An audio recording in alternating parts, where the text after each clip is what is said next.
9 o'clock. Please silence and shut off your phones and join us in the Pledge of Allegiance. I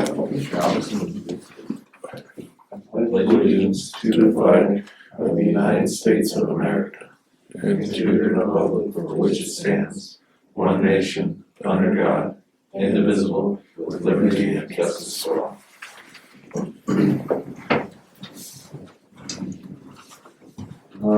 Do we have any additions or deletions? I have one deletion for this nitrate purchase.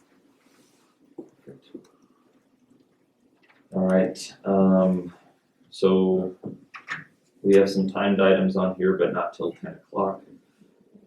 We'll go ahead and move to our first item. Jake Greer, IGA.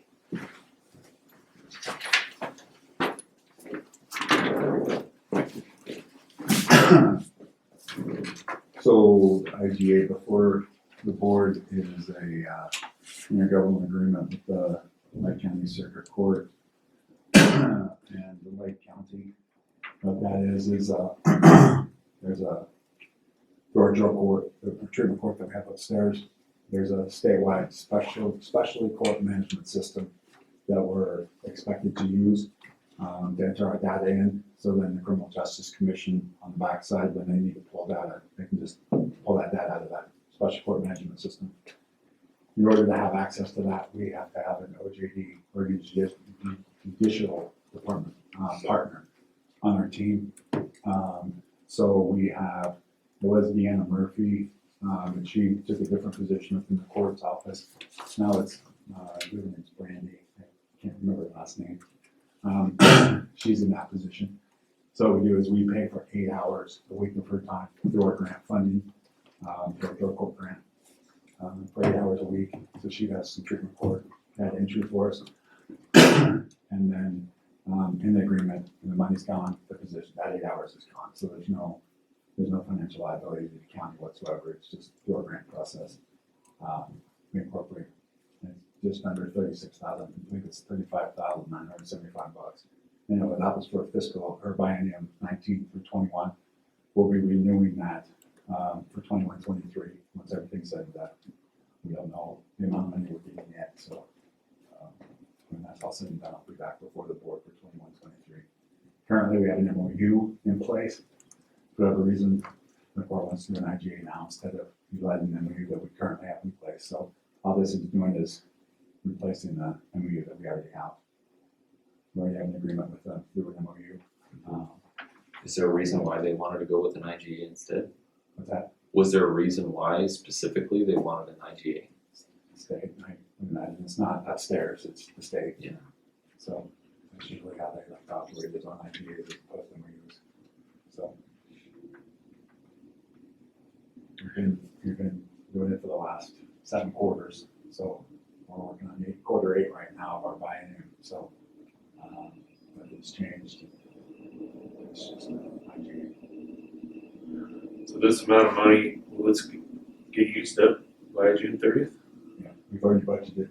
We budgeted for that in our grant, through the grant process. In fact, we budgeted a little more than that in case step increases, COLAs, or something changes within the court salary structure. So we budgeted a little more than that, but yeah, we've got that covered. So we just have 1 quarter left. And they send me, I request the costs associated with that position every January, April, July, and October. And then I submit for a request for reimbursements. When we get that, we got a check. We do an AP, and we get a check, and it goes upstairs for the court or the sale.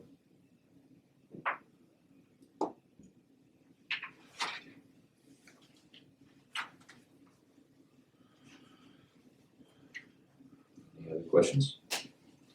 Me. Good. It's the same thing very much as the MOU, so we can act on that tomorrow. Okay, I'll be up for Christmas. Oh, yeah. If there's any questions. Perfect, thanks. So the next item down the list is board appointment for local public safety coordinator council. Yes, through our bylaws, there's certain representatives that we need to have at the table. The first one is the Lake County, or Lake View Chief of Police, we don't have a Chief of Police. So we replaced that position with Steve Brown, Superintendent at Winter Creek Correctional Facility. The Lake County Sheriff, he attends, the District Attorney, Ted Martin attends, the Judge attends, Public Defender, Jeff Hedlund, Jim Arsenal, they come when they can.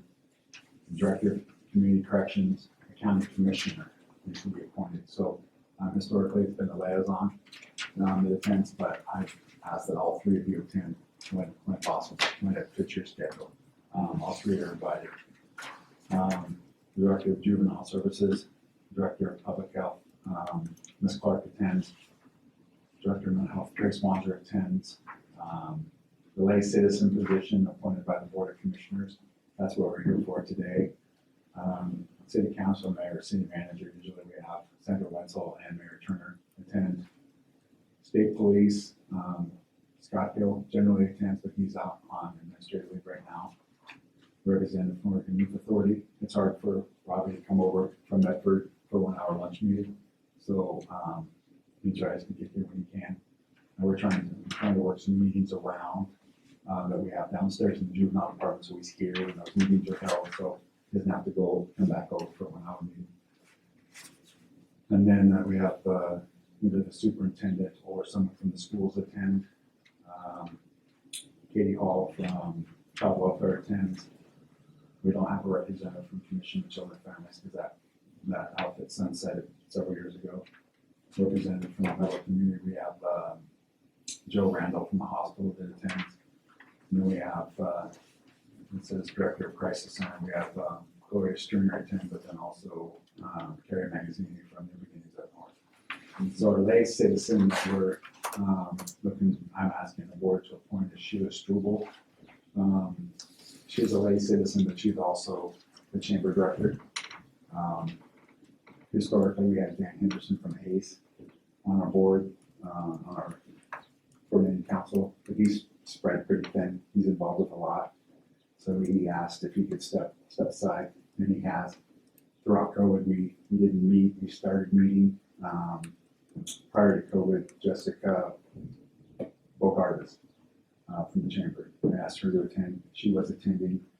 She left. COVID hit. So I followed up with Sheila Struble, who is her replacement, and she was on board with attending, and the chamber boards in agreement that she can attend. So I'm asking the board to appoint Sheila. She's in favor of it. She attended our last meeting, and I see her being a huge player in our coordinating council. But she's so involved with everything. She provides some good insight on finance.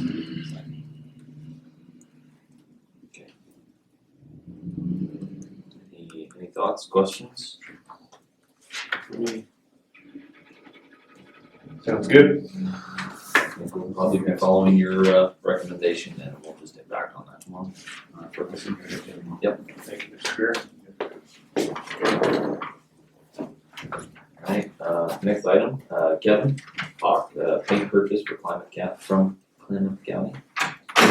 Morning. Good morning. Good morning, Kevin. I tried to, in the summary and recommendations, give you plenty of information there. And I guess I'll read it for the media's purpose. Lake County is in need of a functional line paint machine. Clinton County has been gracious enough to discuss and offer for purchase their 2001 line paint machine. The machine is different from ours currently, in that it's water-based. So the machine we have now is oil-based. It's a 1983 or 4 machine that's been kind of nursed along for many years. The oil-based paint is, I don't know, it's got a lot less lead in it now because of environmental things, and so then you see it not last as long on the road.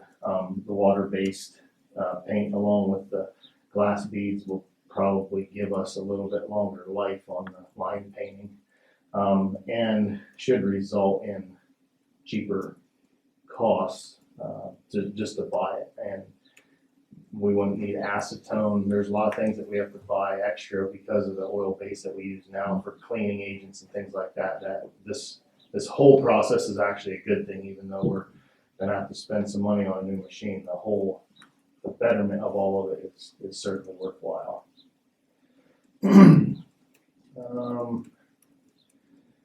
We went and inspected it, met with that road boss over there, took a mechanic with me and we went through the machine. I don't have any pictures for you because it was surrounded by barrels and they kind of had it apart. They actually are having to put some money into it right now as a normal operating cost because their new machine won't be ready to paint till after July, so they have to start here in May, which is another good thing because we then can send our two operators to Watch it. demo, To see. physically paint and see the operation, so. Yeah.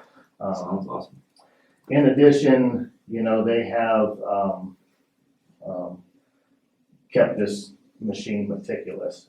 They paint, almost all of their miles each year, and they have the dollars to do that, but, so the result is their machine is in very, very good condition, even though it's 19 years old, so. It has recently been, upfitted with I think it's 2018 cab, so actually the cab of the machine it does actually look like new because it is. So, and they would like that, surplus from them to us for the purchase of $80,000. Why is there a new cab on? They had a job in co-op with the town of Klamath where it was backed into. So it got replaced instead of patched. So if you can picture Lakeview Sanitation's garbage truck, the one that has the cab in front of the tires, that's very similar to it. It's a Peterbilt cab. I think it's a 2018 cab that they put on it. And face value, when you look at the machine, it looks like it's new. The water base is way easier to keep clean, and we don't need the harsh chemicals to do that with, so. A little bit off subject, dude, but if this works out good for you, what's the plan with the oil-based truck? Well, I think we'll probably just either have to surplus that, which I'm not sure who would really want it intergovernmental, because all of us are going to move towards water base. It's the direction everybody's going. There are two counties that have machines that are they have similarities to ours, and so we could offer it to them for parts basically. But we would just probably surplus it out, get the internet site that we would sell on. How old is our oil-based truck? How old is it? I think it's a 1983 or 4. It's about 40-year-old. It's lived its life. Yeah, its useful life has passed. We put a lot of money into it. About 5 years ago, we put 20 grand into it for some actuators and some vacuum pumps and things, and it's they're a high maintenance machine to begin with, but seeing a result of the lack of life when it actually hits the road in that oil-based paint, not having lead in it anymore, this is a better direction for us anyway. We should be able to get it cheaper, and we will be able to do more lane miles, which is one of the common concerns that we always have. Well, I think, you guys have any other questions? Not for me. No, sounds good to me. Yeah, we can act on that tomorrow. And I'll be up in Christmas Valley too, so I can give an update on this if you have other questions, or just in general with all the work that we're doing up there, because Right. hopefully there's some people there that I want to hear that. we can talk to about it, so. Okay. Sounds good. Thank you, Kevin. Man, you're next. Budget resolutions. One of the resolutions that is before you actually involves a supplemental budget hearing process. And I just double checked, we did notify the public that we had opened a hearing today as well. So if you'll open it and then allow for public comment, and then open it again tomorrow on Christmas Valley, allow for public comment. This is on the school resource officer grant funding that came through the town of Lakeview. Was there a set time that we should have opened that hearing, or we should open the hearing? 9:10 this morning and 10:10 tomorrow, so. Okay, we'll go ahead and open that hearing a few minutes, at 9:15, excuse me, and we'll leave that open until necessary. And just to kind of go over that one more time, it is a pass-through grant from the town of Lakeview for our Lakeview Law Enforcement Fund.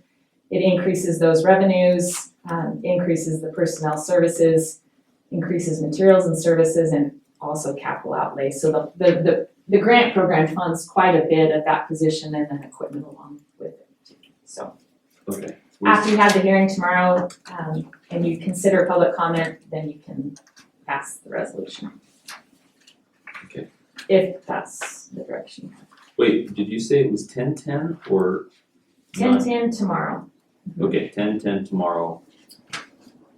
And that is on Close the, hearing. it's a timed item tomorrow, so it's on that. The other resolution I have for you this morning is for the Oregon State Park and Rec grant at Anna. Remember, we received this grant award more than a year ago, but with COVID, they kind of pulled all of those projects back, waiting to see what would happen with state funding, state dollars and things like that. We did receive the notice to proceed a couple of months ago, and as you know, we're moving ahead with that grant project. So now we need to incorporate it in the budget and provide appropriation authority for the expenditures. This is resolution 2020-10, increases state resources 54,600 and capital outlay increase of 54,600. The county has a match of about 18,000 on this. It's going to come from a couple different sources. One, kind of like labor, but then also some cash for materials and things like that from the RV fund itself, Fund 227. The grant won't be complete by June 30th, so you'll see the remainder of this project budgeted into next fiscal year as well. Okay, so that, Is there a finish time on that? you know, they allow quite a bit of time frame for that. I wanna say it's in 22 sometime. I'd have to double check the language and the performance grade. Going back to county match, the 18,000, where exactly was that going to be coming from? That Fund 227, the RV fee fund. So that we're just matching out of that. Yeah, some will be a cash match from that fund, some will be a labor match from our facility maintenance crew. That was my next question, if Okay. that was all cash or if that was, It's a good look, it's a combination of both there. Okay.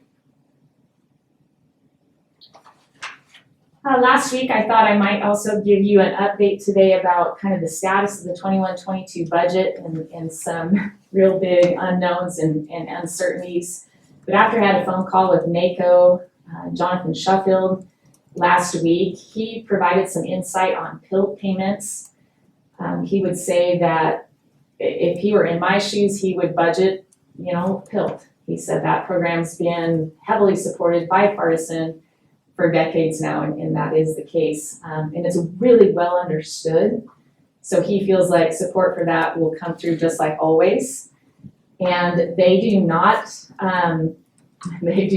have any clue what the formula under Wyden's proposal will look like. They will have their first call with the Department of Treasury on April 29th to actually start hammering that out. So with that sense, I'm going to, and we'll talk about this in specifics during the budget meetings, but what that will look like is a more established PILT payment and a much more conservative Wyden amount. And then with that Wyden amount, we will put that into some areas that if it doesn't come through, we're not looking at staffing positions out of that money with that. So I didn't have anything to come forward today and say, okay, we need some consensus like goals here with some dollars. So I just wanted to give that update on that advice from NACO, and that made sense to me. I like staying as conservative as possible, but then like hedging, kind of shooting the gap, hedging our bets on where we think these dollars will come from. The nice thing is both on the surface right now, both PILT money and Wyden's money is for general governmental purposes. There is a percentage of Wyden's money that would go to schools, but the rest is general government purposes. So the route moving forward with expending those dollars kind of stays the same. So that's kind of vague bird's eye view. I get that. I'm waiting for managers to review the budgets as proposed right now. Gave them until next Monday to submit any last changes or new information, and then I'll start printing out those documents and giving them to everybody in time to review before our May 10th meeting. Okay. Okay? Thank you. Thank you. Right, thanks.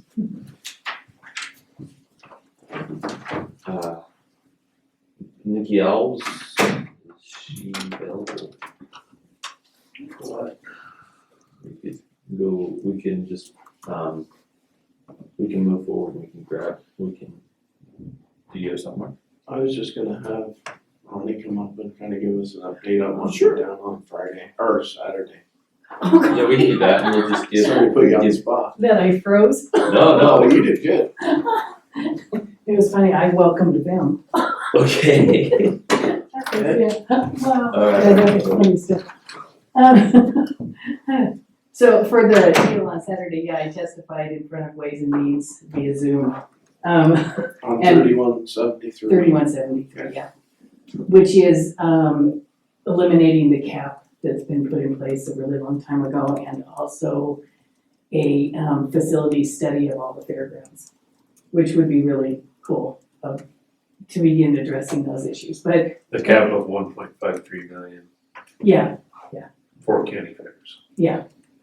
So, From which water would dollars. increase it to about, and it also has that additional 165,000, that's different than the cap. So it's eliminating the cap, but it's also 165,000 per fairgrounds for capital issues. And then the facilities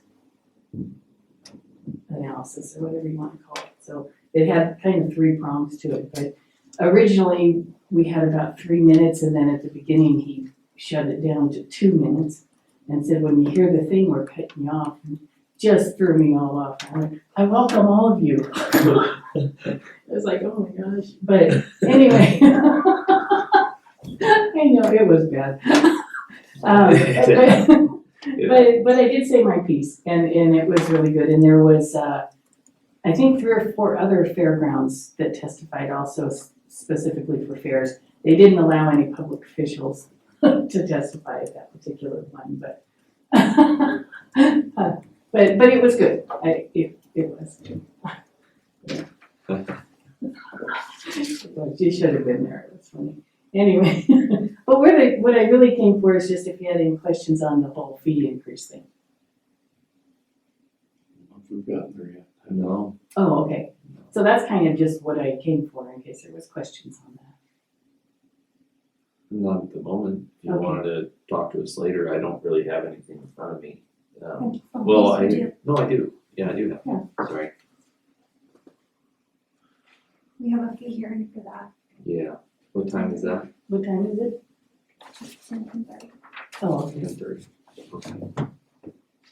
And I can come back. I can go 10 or something.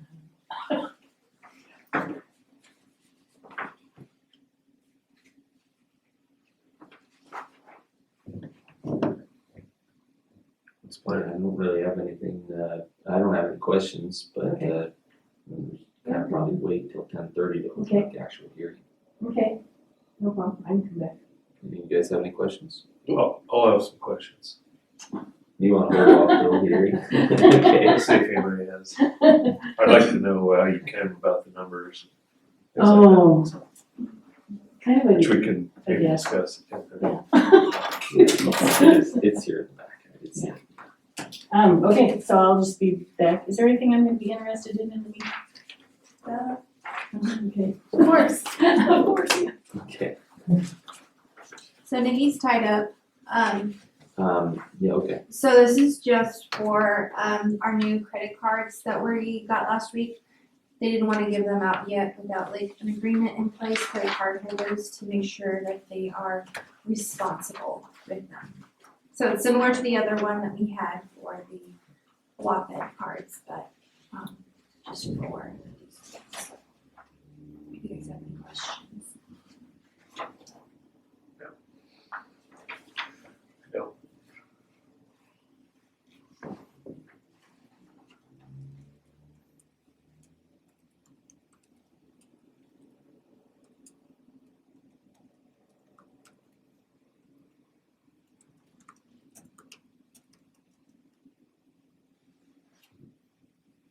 okay, so basically for each individual employee that has a card, basically, they would have to sign one of these. Yes, Gotcha, and we already have, right. so, but that's just for the old card.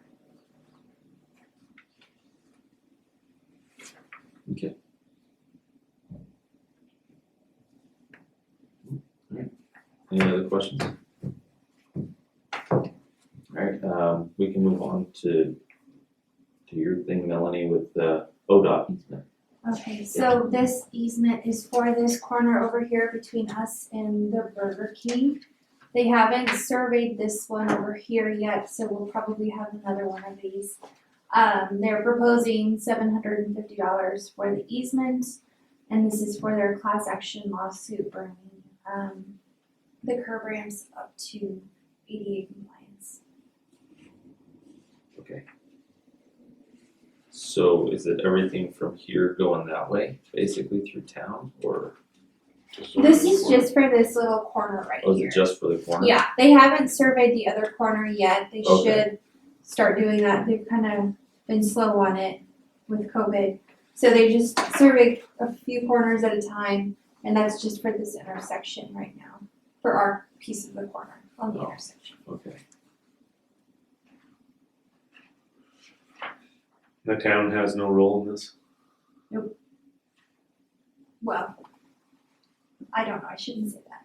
It's our property that they are going to encroach on, so like, we might have to move back the sign. I don't know exactly how far back it's gonna go. It's Oh, just this that, block, yeah.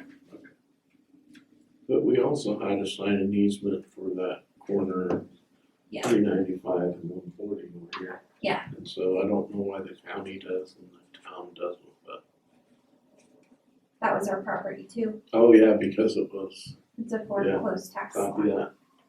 So we'll have Okay. one more that I am anticipating, but I haven't even gotten the notice they're going to survey it yet, so it'll probably be another month or more for them to survey this next corner, and then we'll have another agreement. And I would assume it's probably gonna be another $750, Copy that. but. And we received payment for the other easement, and that's been, I think we put it into, planning. so I guess I'm a little confused by the map then, because the map they have, at the back shows all the curbs going up basically from this far corner of the courthouse all the way up the street. Mhm. So are they doing this corner here, or? are they This one doing over here by the just- burger, Just this one, just this one right now. okay. But they have this map for all the other curbs going all the way up, Right. so is that just coming forward later, is that? Yeah, so they have it, they'll send me a notice when they start the next Okay. intersection. And so I'm thinking maybe a month and a half. If I had my crystal ball, that's kind of what I would think, Alright, just, gotcha, they're just working their way down. okay, So we'll probably have a third agreement soon. alright.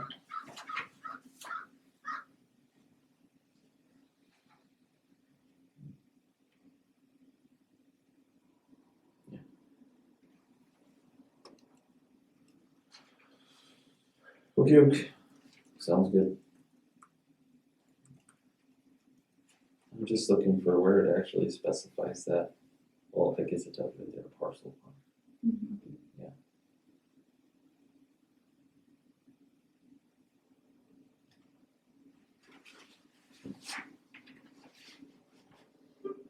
I have no other questions if anyone else have anything?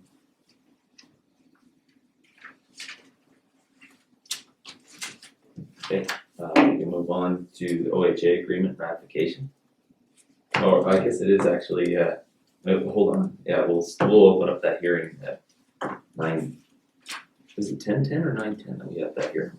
Excuse me. 10:30. Okay, 10:30, all right. Almost did it again. I did that last time, just wasn't paying attention to the hour hand. Well, yeah, we'll go ahead with the ratification. So this, I presented an amendment to you guys for this agreement. And I submitted it to the people I work with at OHA, and they said, well, you haven't submitted the original one, and I said, well, I haven't gotten anything else. So anyways, we put the cart before the horse unexpectedly, and this is the original agreement for the youth summer camp. And I didn't print it to you guys, but I sent it, Mr. Bailey reviewed it for me. Everything was, they're all pretty much the same, but a lot of it's just definitions and but it is for the $25,000 for the youth summit this summer. That's the 87-page agreement or whatever it is. Well, I think it might be closer to 200. Yeah, It's Thank you Enough. for you emailed it to us and Yeah. you just said, please don't make me print this. well, and I can, but it's just such No, a no, waste of I paper. completely What is the understand. total financial? I think it's like 25,000. I'm not exactly sure. And then, oh gosh.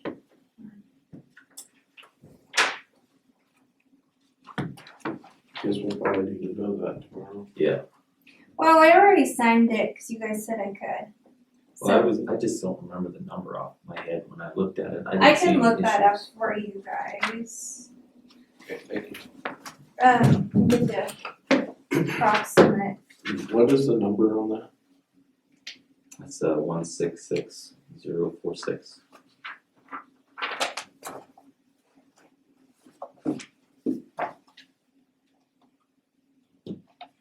So 3.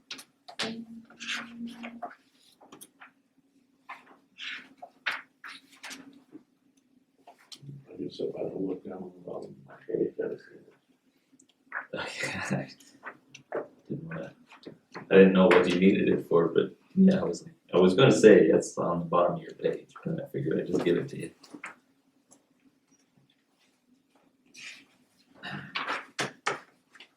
Yeah.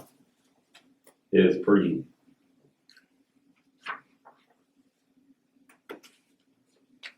It would have been nice to have had that in place before we were going through a lot of those other. Well, the good thing is, hopefully they won't have a ton of amendments to this one, Right, since it's kind of short term.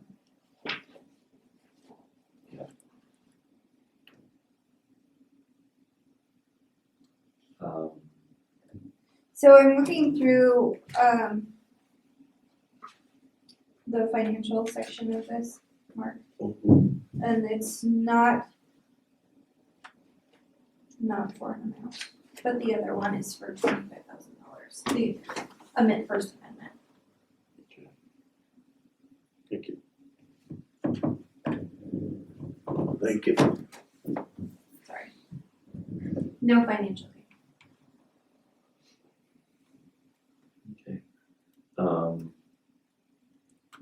With that, I guess we don't really have anything else until our timed items, and our next timed item is at 10 o'clock. Is there any liaison? Or no? Yeah, liaison updates. Like I talked about this morning, I went to the weeds meeting yesterday for 50 minutes, and it was really good representation from all the agencies. It's well attended. They're anticipating a bad weeds year due to the drought, and their budget's not very good. So it complicates things further. So we'll have to keep that in mind and look for opportunities for funding for Weeds folks, if we can help it, coming forward. Just keep that in mind. But I was pleased with the organization and plan of attack from that group, so real good.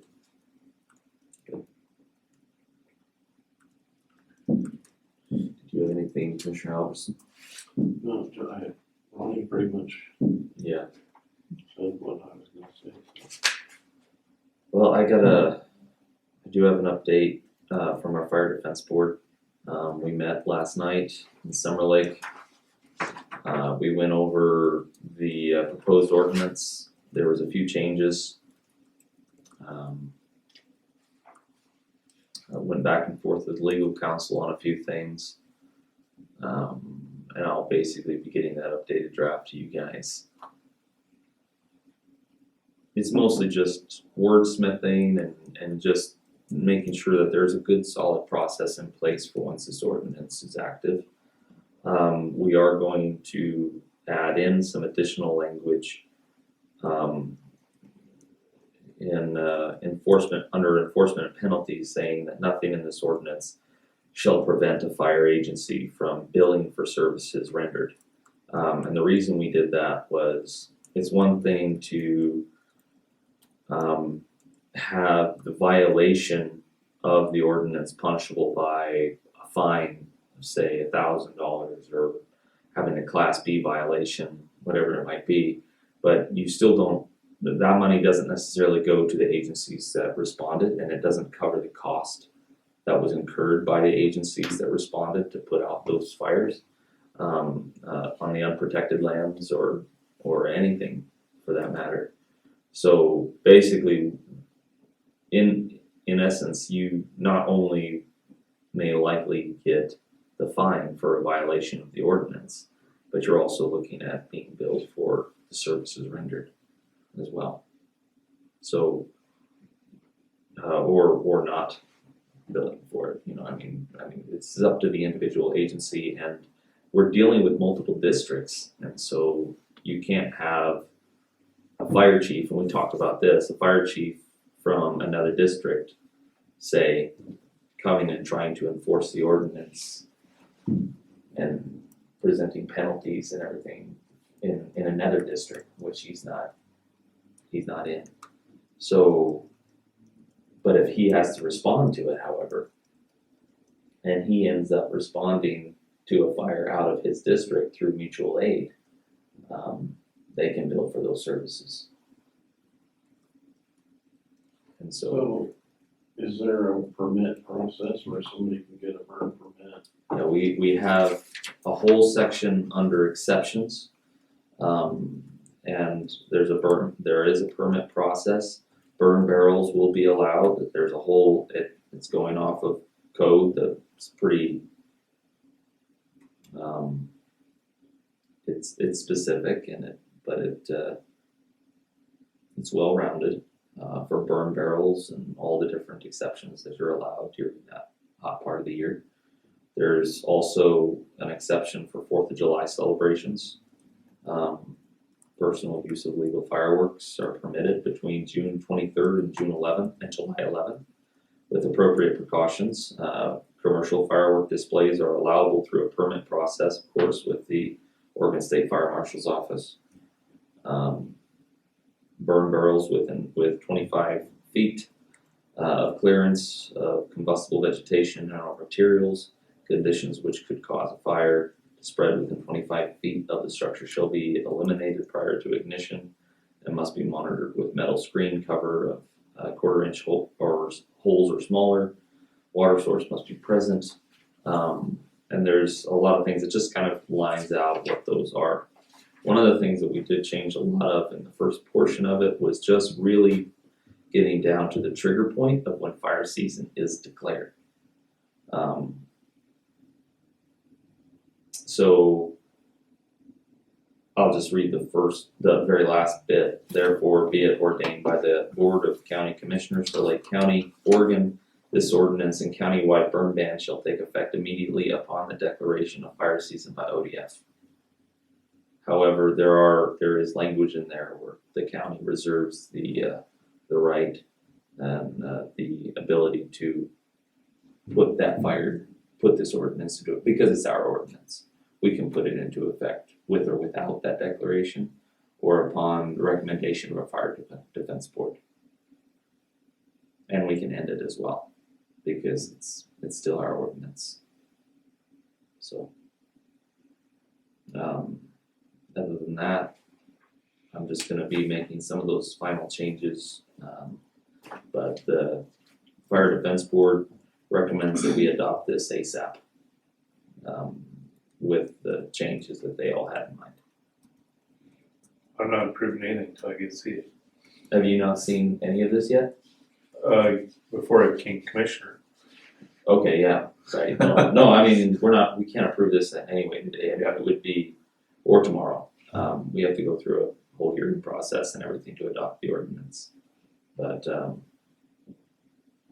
yeah, I think they're just nervous because of the fires and the fire danger that they're already seeing. So. And we have a lot of unincorporated areas that, they don't have any kind of burn ban or anything to protect a lot of those other guys. So this is something that just countywide puts in place. So you mentioned that our legal counsel took a look at that document? And I can provide you his email and the language and what he sent back to us. So, and I shared his thoughts with the fire defense board. And so we took all that into consideration as well.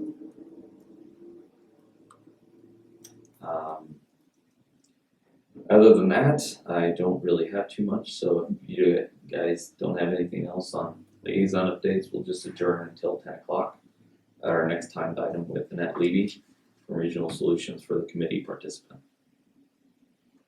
Okay, go ahead and come back into session. It is 10 o'clock. Our next item is a presentation from Annette Levy, Regional Solutions Advisory Committee participant. Good morning. Welcome. Great, thank you. Good morning. For the record, my name, Chair Williams, members of the commission, for the record, my name is Annette Leva and I'm the Regional Solutions Coordinator for Central and South Central Oregon. Happy to be with you today. I'd be even happier if I could be there in person. But the purpose of me joining you today is to request you designate a commissioner to participate in the South Central Regional Solutions Advisory Committee. So just a little bit of background. The vision for Regional Solutions is to align state resources, whether those are grant programs, staff capacity that we have in the state enterprise, information that we have, whatever we have in the state enterprise, to align those resources with other public, private, philanthropic, higher education resources to address locally identified economic and community development priorities. And I believe that as we move forward, the focus is really going to be on economic recovery from COVID and also from wildfire impacts. So that vision is implemented is that the governor has appointed an executive committee for each of the 11 regional solutions advisory committees. So the regions for regional solutions are the same as the federally recognized economic development districts. And that executive committee then has the authority to appoint additional members to the Regional Solutions Advisory Committee. The Regional Solutions Advisory Committee has three main functions. The first one is to identify what are the priorities for the region for economic and community development. The second role is so my job is to work across the state enterprise with state agencies to identify state resources. The second role for the Regional Solutions Advisory Committee is to identify local resources that can be brought to projects that move the needle on those identified priorities.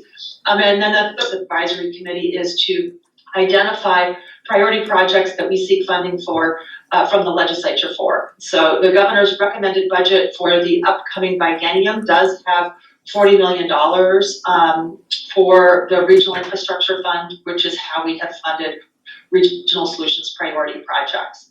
In the past, Commissioner Winters has been the Regional Solutions Advisory Committee member from the Lake County Commission, and with his retirement, we are now seeking your designation of a new member. So with that, I'll stop and answer any questions.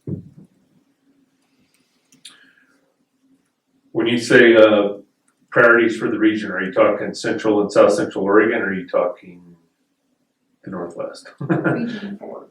Our Region 4. Thank you for that. Thank you for that, Commissioner Schallenberger. So the region that we're talking about is South Central Oregon. So Klamath and Lake counties will have the priorities that are important to them. And this advisory committee is just for Klamath and Lake counties. Gotcha.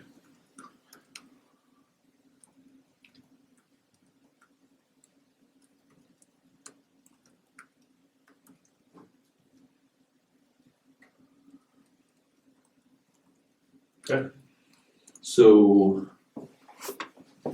is there anyone that has interest? I'd be glad to do it, unless you guys want to do something different. Well, you're our economic development person, so this fits your category. And I think you do a good job at it. Thanks. Commissioner. An emotion. Who was that emotion? I'll make the motion. And I'll second that motion. All right. Is there any discussion on this? Now's your chance to get out, but you're stuck, I think, anyway. I'll gladly do it. All right, wonderful. All those in favor say aye. Aye. Commissioner Albertson, sorry, the designee. Aye. Mark? Aye, I'm good. Okay, all right, good. All motion carries. So I think we're good with Commissioner Albertson being that guy. Great, thank you so much. I look forward to continuing working with you, Commissioner. You And I think I've gotten you ahead of schedule. While I'm here, I guess I just want to offer, if you have any other questions of me, I'm happy to answer for any other questions you might have. Just real quickly, what was the general impression of the presentations from the Ways and Means last Saturday? How did it go? And how do you foresee it going in the future? Thank you for that question, Commissioner Schallenberger. I have not viewed all of the testimony personally, but I in particular heard really great things about the testimony from Lake County for broadband in support of additional broadband funding. I know that Ways and Means is taking testimony all of this week, and that testimony will certainly be important as they identify budget priorities that they're going to fund before the end of the session. Okay. Which is scheduled to June 28th. So both budget priority is for what the state is going to fund and how the state will invest, portions of the American Rescue Plan funds. Well, those are under discussion with Ways and Means. Okay. Anything else? Is there anything more proactive that Lake County should be potentially looking at doing before that deadline?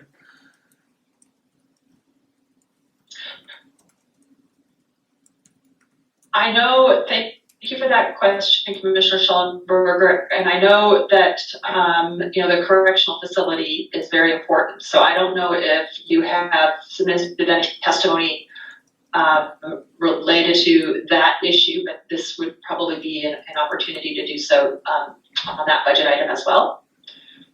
Just the one thing that comes to mind that I don't know if the Commission has thought about testifying on that in the Ways and Means venue as well, but I think that would certainly be an opportunity. Yeah, I did submit on Friday written testimony, but could probably take a sharper look at that as well. So, okay, thank you. So Ned, are you getting any feedback from the governor's office on that particular item after our meeting with the governor?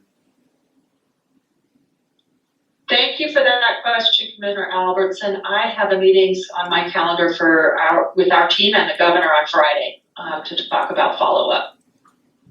Okay. So I'll know, probably know more after that. Okay.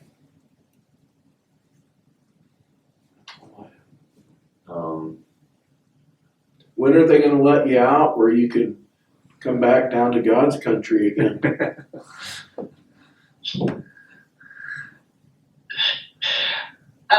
But thank you for that question as well. It may not be until the beginning of September, I understand. Wow. So, Yeah, but if that's the case, I'll be down there soon afterwards. okay. Well, it'll be good. Whatever the date it is, I'll be down there soon afterwards. Okay. Now we have some broadband discussion later today. We're not getting you, Annette. Did you say something? Yeah, it's a little choppy. Thank you for your time this morning. I really appreciate it. Okay. Okay, well, thank you, Annette. I really appreciate you being on here and, just all the, I just all said the work thank that you do. for your time this morning. Thank you. Yeah, you bet. Thank you. Our signal wasn't that great. Yeah, our signal's awful. It's real bad delay. One reason we need better fiber. All right, thank Okay. you. All right, you. see ya. Okay. Wow. Yeah. Fiber's pretty bad. Yeah. No, that's We could use some redundancy. Yeah. that's cellular, right? Yeah.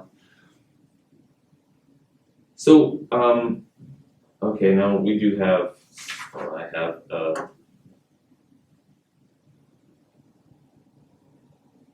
something else here.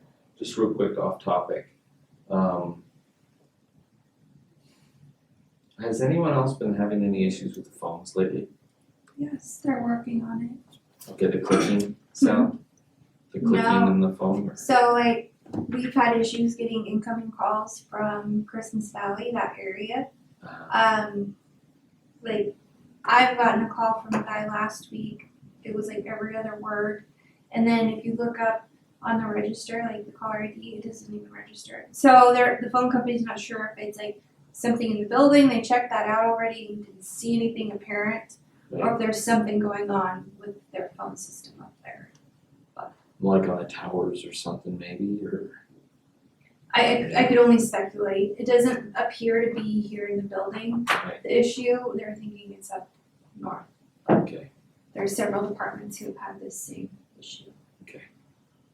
Yeah, because when I called you the other day from up on 395, I couldn't hear hardly anything, and it was just really bad. I've had two folks from CV call me, and I get static and all sorts of things. So, okay, I just figured I'd ask while we were all here.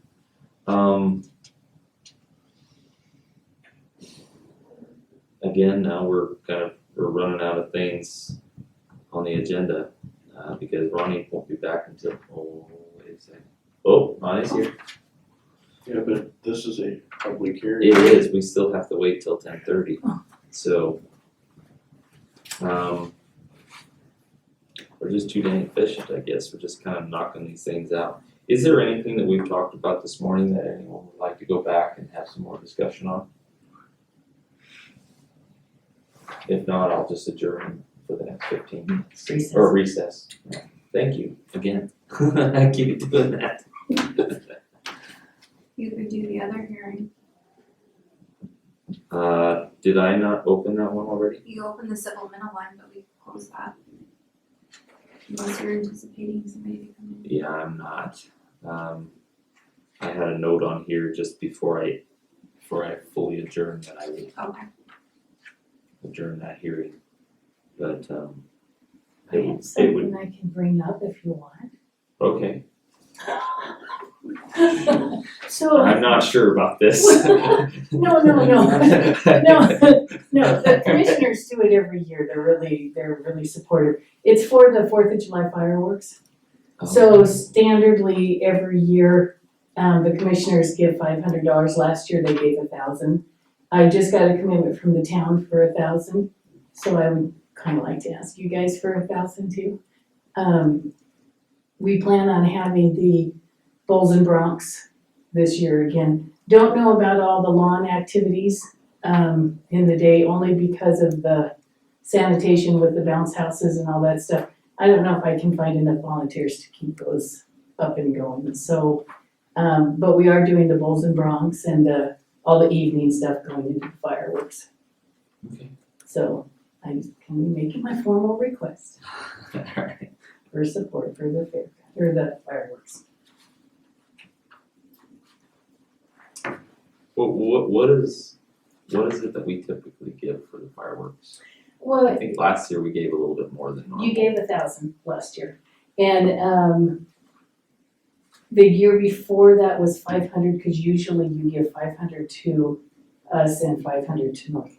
Correct. And so, And I think last year you gave 1,000 each.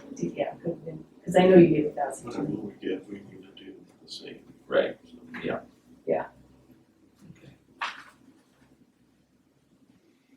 But in light of the last year, you know, What did the town give last year?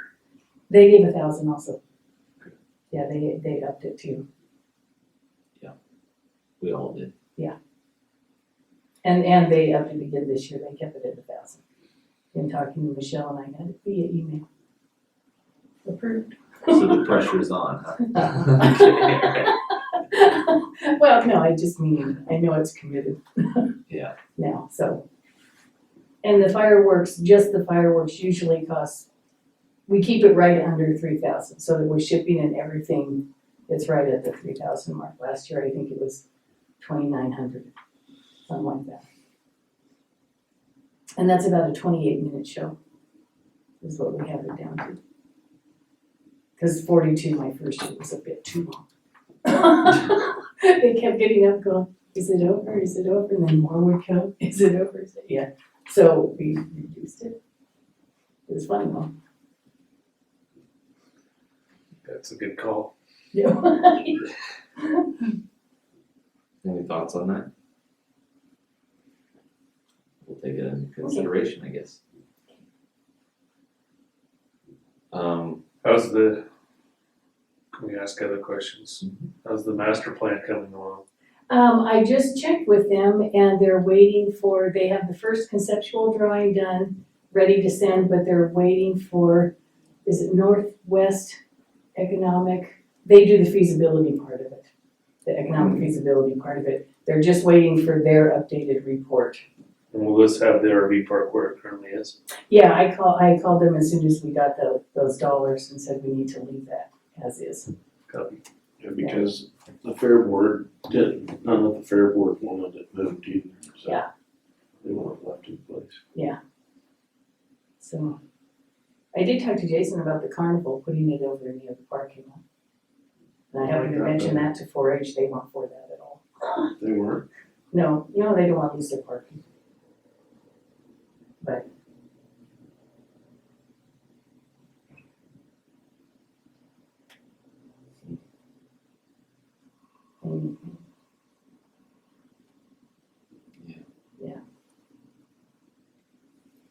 So we're gonna have a meeting with OSU this week, right? On Friday. We're gonna talk about some of the 4-H COVID Oh, stuff. but, they have a tentative, because I still haven't gotten judges, and usually those are, settled in by February because they're already taken for other things, but, we just had that meeting and they said, well, one species a day, and maybe we'll do this and maybe this. But I need more than that to confirm my judges. So, but they don't move at a fast pace, none of them. I'm sorry.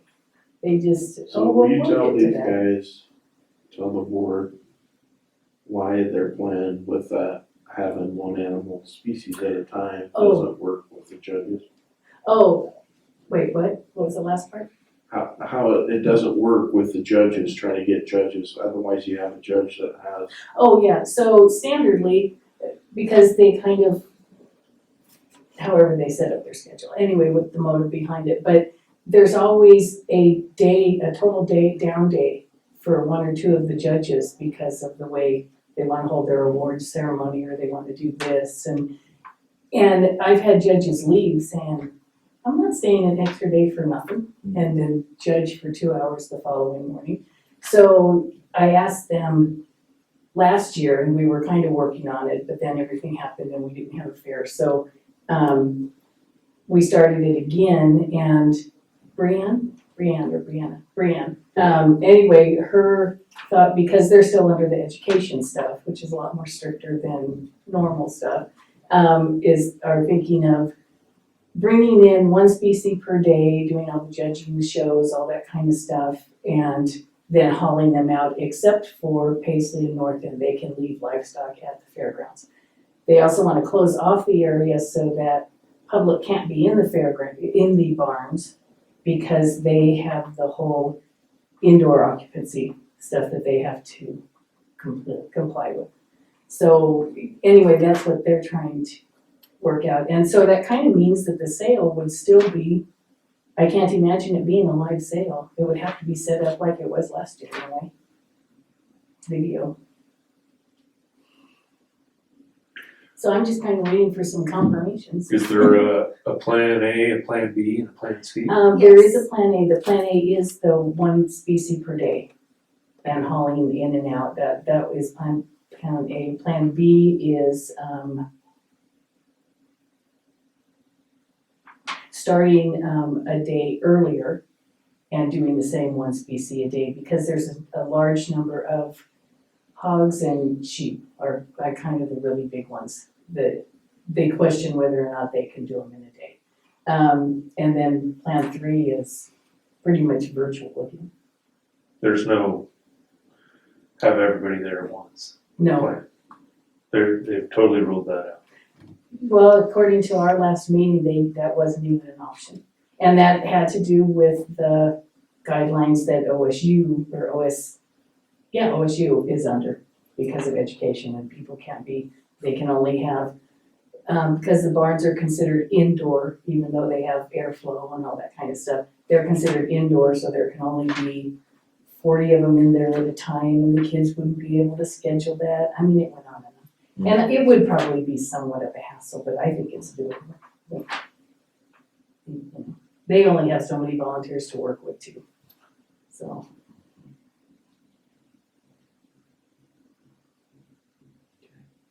I don't know how much we want to get into this conversation.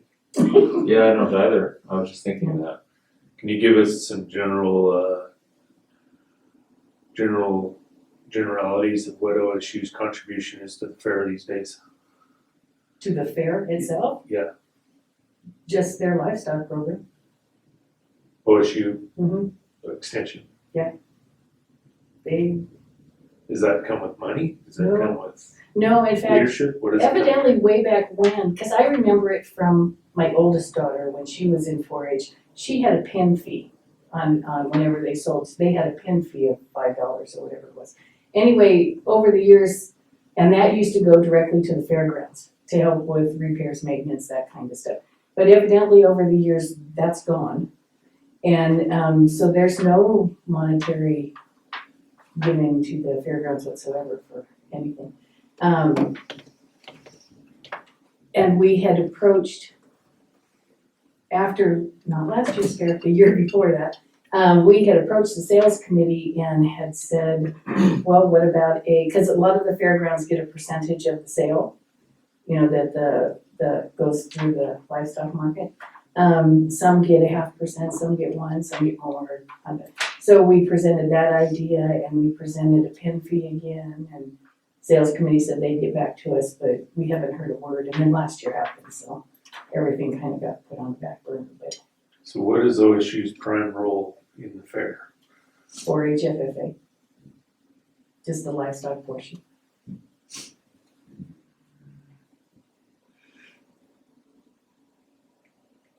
And we pay all the premiums. The fairgrounds provides all the premiums. So to the tune of about 5,600 roughly. So actually we give. So what is the premiums consist of? Oh, it's for different, where they place in market and their record books and all that kind of stuff. Everything they get. So OSU doesn't pay that, No, we pay that. and that was something that the fair board asked way back when chose to do. Because a lot of the fairgrounds, when we've talked about the role with the extensions, et cetera, a lot of them, they don't pay any of that. They just providing the space. And the water, they pay the water and stuff like that for the barns. So OSU is, their contribution is the education and the 4-H program, Yes, but it also gives them the control of how to operate. well, so technically, no, which is why 2 years ago I started stepping in, because I want an MOU, I think we should have an MOU with them, just for fair, just for 4-H and FFA for fair. And they told me in no, OSU doesn't want to do anything like that. We gotta have some kind of written something on who's responsible for what, because they would go in and set up the show pens and set up the barns and do whatever they wanted. And then they just leave it and go, oh no, it's up to you to take everything down. Well, how do I know that? And, you know, they put up things, oh no, you're supposed to take our whiteboards down, you're supposed to do this. So I think it would be really handy if we had an MOU, just a simple one, saying who's responsible for what. So I again approached that with Brianne and sent that to her. I said, you know, let's just kind of start talking about this, just for responsibility, to know who's doing what. But I haven't heard anything on that too either, but they're working on, you know, the livestock show, so. Are you aware of any other fairs that don't use OSU? Further for, you know, I don't know, I'm not, when we just always talk about 4-H, I just always assume it's through extension. And some have really good relationships with their extensions and some don't at all. Burns does not have a good relationship with their extension at all. And so they set up their whole schedule for their open stuff and they just supply the space for 4-H. I mean, it kind of runs the gamut between fairgrounds and so. Yeah. Yeah. Yeah, Burns, Harney County has a lot of things going on. Yeah. So. Okay. So, real quick question. So, with the fair, the livestock stuff, not being able to go full bore normally like it normally can with COVID, how does that affect the bottom line for the fairgrounds and for the vendors and that sort of thing? Well, that's a whole lot of kids and a whole lot of people. And a whole lot of people come to see their kids, grandkids, friends of their kids. I mean, it's a lot of people that it generates. So it costs the fairgrounds and the vendors money not having that available. Oh, yeah. And this year they just want to close off the area, which will allow their people in and out. So that wouldn't necessarily be a detriment, but it's gonna be kind of hard if people can't go in and watch, because they'll all be lined up around those planters and you can't see everything from the planters. And older people aren't gonna sit there or stand there around the planters. And so But the kids will get to show in person, so that's something.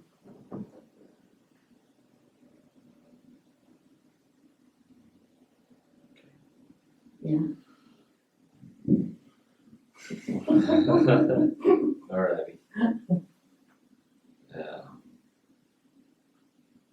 Well, I think I'm looking forward to Friday. Me too. Oh, what, is it something special or just the end of the week? No, I'm looking forward to our meeting on Friday with OSU. I was looking forward for it too. Oh, Yeah, for other reasons than what I am looking forward to just having some of that discussion and figuring some things out. oh, good. And if you want me there, let me know for anything. Is this a virtual meeting? Because they can't meet with this one person. That's in person. It's in person. Yeah. I don't know if we wanna say it on camera. For me? No, never mind, I think we can accommodate them, it won't be a problem. We met in person in their back room, and there was 7 of us, Yeah, so. no worries. So, well, I guess I'll go ahead and open up that hearing, for the fairgrounds fee, discussion. It is 10:30, and we can branch into that. You want me up there? Or- Since it's just us. It doesn't Okay, matter, okay. yeah, no It'll worries. probably be better because we Oh. can. Oh, that's true. Oh, yeah. That's giving me a good side. Sorry. Of course. Excuse me. Oh, that was inconvenient. Sorry. Okay. Just make sure you welcome us. Welcome all of you.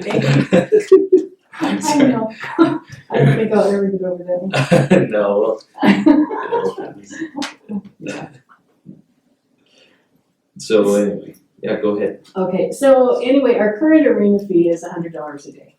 Just flat out $100 a day. When I started doing Bulls and Broncs at 4th of July, he charges a $10 gate and usually gets about 700 or 800 people. And I was going, well, that doesn't make sense. I want to charge $100. So I charged him 1,000.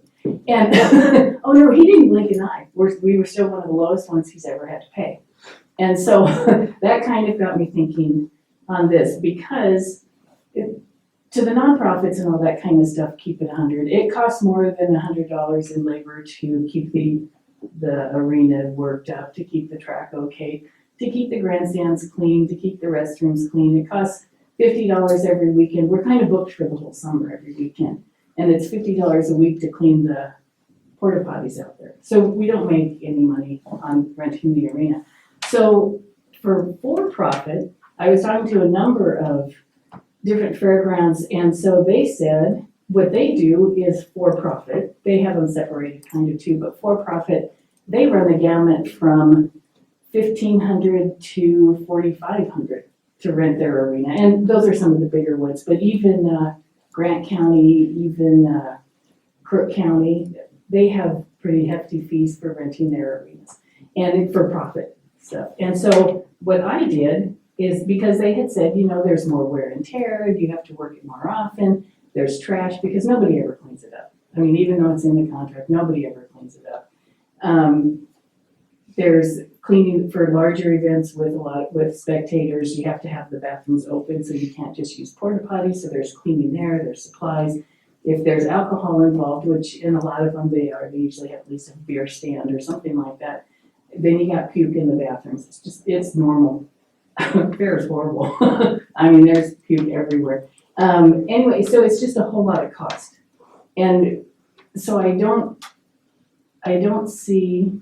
It doesn't make sense to me to keep only charging $100 for profit when they're making, $8,000 to $9,000 on their event, and we're going in the hole by cleaning everything and keeping it up and all that kind of stuff. So I worked backwards from the $1,000 fee because Manuel does a whole lot of arenas and rents a whole lot of stuff, and he didn't even blink an eye. He said, "Oh my gosh, that's all we're okay." Yeah. So that's how I got this. I just kind of worked backwards from the 1,000 and did it in groups of attendance. on how much extra work it would be for the 150 extra people, or for the extra trash that they generate, or the amount of extra puking they're gonna be, or, and it was an educated guess. It's really all I can come up with for that. Which is, I think, how most fees kind of come about. I think that helps me out a lot. Well, I needed a little more background on what we were. yeah, and Yeah, I'm go on. open to suggestions, I just needed a place to start, and so that's where I started. enough, but that's my own personal opinion. Well, I see, and I think that same way after talking to a whole lot of fairgrounds, except for, I don't think it's right to outprice our area. I mean, I agree otherwise with that, nobody would but use it. on the other hand, it costs us money to operate, and Yeah. if we're not even meeting the operation costs, Yeah, then we're in the pickle we're in, that's right. so. Yeah, but we have added a number of things, like the grandstand, we upped that, the lights for the grandstand.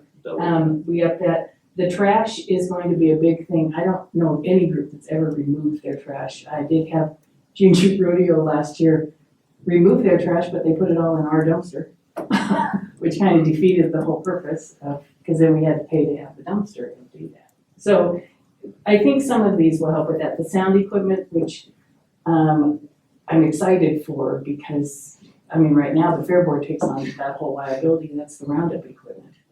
And, you know, if somebody doesn't take care of it, and, you know, they don't always treat it like it's their own stuff. So I think it's good to have some kind of backup for that, to meet repairs for that, even the cleaning or the service on it in the meantime. Because we use it way more than that 5 days a year that they use it.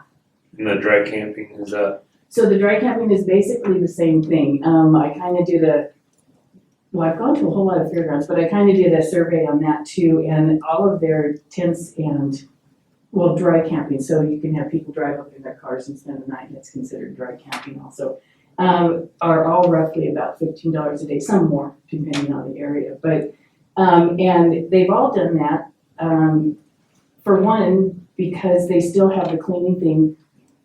Tents, I shouldn't lump them all together. I can lump them together here because it's what I know. We've picked up mattresses, we've picked up trash, they leave coolers, it's just kind of, and so there's a cost to all that, and $5 a night is nothing. You know, but $15 a night, in talking to other fairgrounds, they had some of that stuff, because they were kind of experiencing the same thing. And they had some of that curtailed at $15 a night, which, I mean, still, when you go somewhere, $15 is not out of range at all for dry camping or tent camping.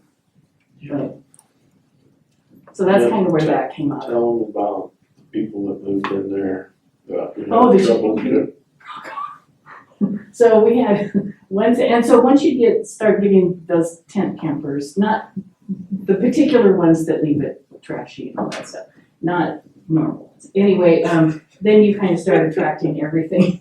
Should I Just keep going. Okay. You're good. Anyway, so then we had a bus come in. Oh my gosh. It's the truth. I mean, It is, you it is. just have We to had a tell them the bus come truth. in, Everyone deserves to And know. by that morning, he had a old recliner sitting in front of the bus and a literal chicken coop with chickens in it set up. And I go out there and I said, you know, this is not, we can't have chickens here and we can't have your recliner. This is an overnight kind of thing. And he proceeded to F-bomb me just extraordinarily all throughout the whole conversation. And this is county property and it's public and blah, you know, the whole thing.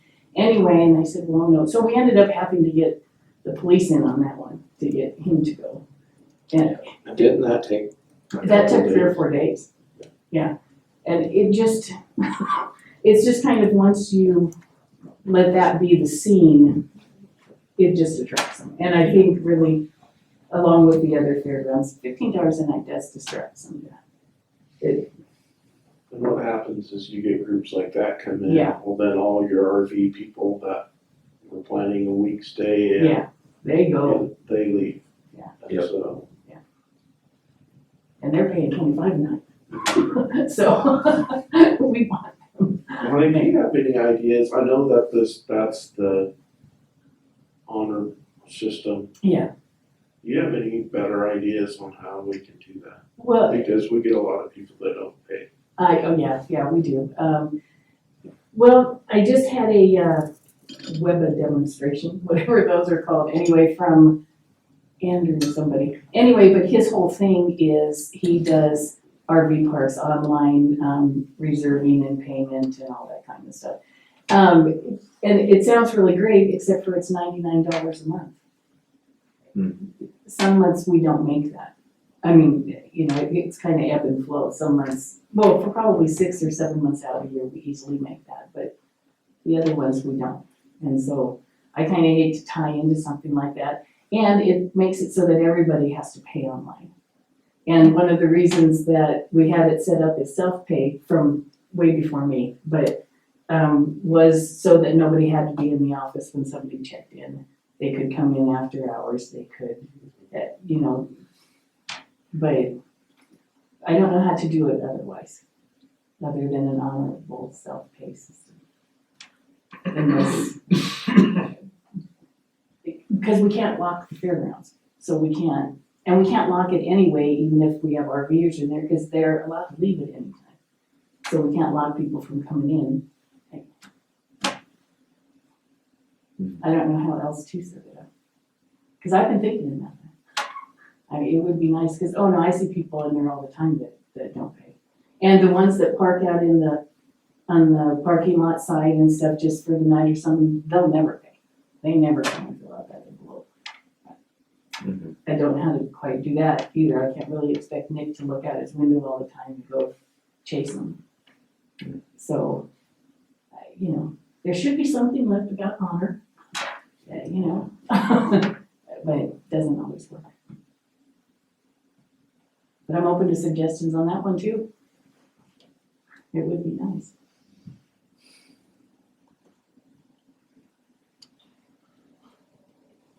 Especially with the addition of the new spaces. I mean, I already had somebody, it's closed, big sign, everything. And I already came in the other morning and there was people parking in there. You didn't see it closed. Is there a one-way in to that? No, you go in the one driveway and you kind of go around like this and then you pick your spot, yeah. But it would be nice to have the driveway, between the driveway and the RV setup somehow blocked. I have the big cement blocks right now, but more of a permanent kind of block. Have the fair board had any ideas on how to deal with that issue of the self-pay and honor system versus? No, we kind of run into the same thing. We've talked about it before, I mean, in years past, but I don't know how to do it without somebody being there all the time. You know, I'm just thinking, I'd be curious if there's any lessons to be learned of the RV park up there up north in Summer Lake. They just do the envelopes and they don't ever have anyone in the office. Yeah, And they do really well. yeah. So I don't know if maybe like Is that the Anna Anna Reservoir one? Reservoir, Who owns that now? Connie and Jay Orwetta. Oh, okay. They've owned it for a number of years now. I'll give So- them a call. don't I know. mean, we have cameras. Maybe we could make more signage with, you're on camera. Well, yeah, Don't I forget mean, to pay. yeah, you can, But, because we do Yeah, have it's cameras up discouraging. there now. We have one on each side of the restroom, so. Yeah. We kind of get a good view of everything. But sometimes when they put in the envelopes, they don't put their name or anything. They just put the fee. So if I go and check the box and, you know, there's 4 of them there and I haven't checked it for 2 days, how do you know? No, you didn't pay. Yes, I did. I have that blank envelope right there. Oh, yeah. You know, you can't kind of dispute that kind of stuff, so. Yeah. But again, open to suggestions.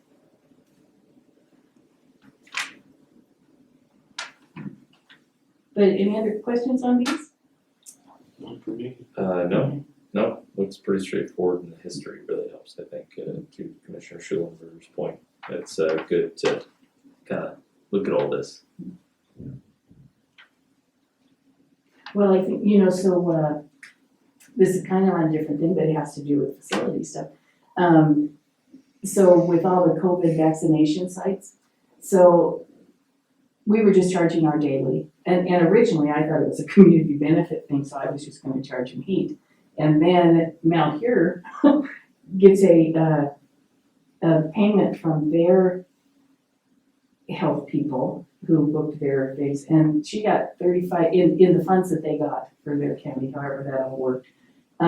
She got $3,500 every COVID clinic they held out there. And I was going, really? So she got an invoice for $65,000 that they said, submit this to us and we'll pay it. I was going, okay, so we're at least gonna do our daily at 300. And but I thought that was kind of interesting that, and talking to a number of in Grant County got a whole lot more than their daily fee because, they received so much money, and part of that had to do with facility rental to do their mass clinics. And I was going, well, see, and nobody mentioned anything that to me, so that's good. But when I do send them the bill, I am gonna send a copy of Mount Here's. Say, look at what their health department did for them. I mean, just because, anyway. But I think we're definitely, according to other fairgrounds, on the low end of all of our fees. But part of that is we can't outprice where we live. Right. Otherwise, people wouldn't be able to use it. Absolutely. And so But to Commissioner Albertson's point, we got, there's a cost there, and no matter where you are, that cost is that's still. right. What's not on here is the use of the exhibit buildings, right? No, because we're not changing any of those fees. And what is that current fee? Winter is $280 a day and summer is $220 a day. And that has to do How did we with come on to those numbers? they were lower when I got here. And I put in for an increase. I don't know, they were kind of set when I got here and I just thought it wasn't enough. For all the work that goes into cleaning them and keeping them up and the heat and all that kind of stuff. And I put in a great increase in 2012 is when we increased it. And most of the damage comes when there was liquor involved. And so part of my thought was besides increasing, we increased the facility rent by I think at $50. I think it wasn't huge. Anyway, but then we also added if there's liquor at the event, an additional $50 because that's when chairs break, tables get, I'm drunk, let's carve my name in the table. That kind of stuff happens and a lot of, we found glasses and bottles and stuff in the barns and, there's just a whole lot more when there's alcohol involved. And so we added that extra $50. But still way less than pretty much anybody else. Grant County's pavilion, which is about it's a little bigger than our exhibit building 1, is $600 a day. But it's a nice building, but they just went through some remodels. That's what they did with their COVID dollars. They did a remodel on it for them. That was pretty something. Yeah. Anyway, so, yeah, they haven't changed since 2012. Thanks. Good deal. Or no, May 12th, 2014. May 12th, that wasn't. They May haven't, 12th. or you? No, that's when the rates changed, May Okay. 12th, that's what I I was was thinking, wondering, 2012. 2012, that one? I wasn't there, yeah, so no, Okay. it was 14, May 12th, 2014. No, 2016, it was my Okay, first Ron, year. you gotta Thank you, have to work with me on this. I know, it's dates, okay. Okay, So it's alright. May 12th, Man, yeah, I think 2016, it was my first year. because 2012 is definitely too far back. Yeah, no, I was, yeah. I don't even know where I was. So about 4.5 years ago. Yeah. That's when they last changed. Yeah. Okay. Those just change for the exhibit buildings, don't the Yeah, exhibit? just the Right. exhibit. Just the buildings. exhibit We've buildings. never changed. The what? The other stuff we've No. never changed. No, it's been like that forever. Forever and ever. Ever and ever. That'd be in my time, ever and ever. 16 is when I started. 16, alright, Yeah. alright, sounds good. Okay. No, So, I am. anything else? We don't take any action on this, No, so we just. Yeah. doesn't have to go for a while or something. We'll have another hearing. Alright, I did already charge somebody this rental fee though. Sorry. Looking forward to good times. Well, the event wasn't until midsummer, and so I figured by then maybe.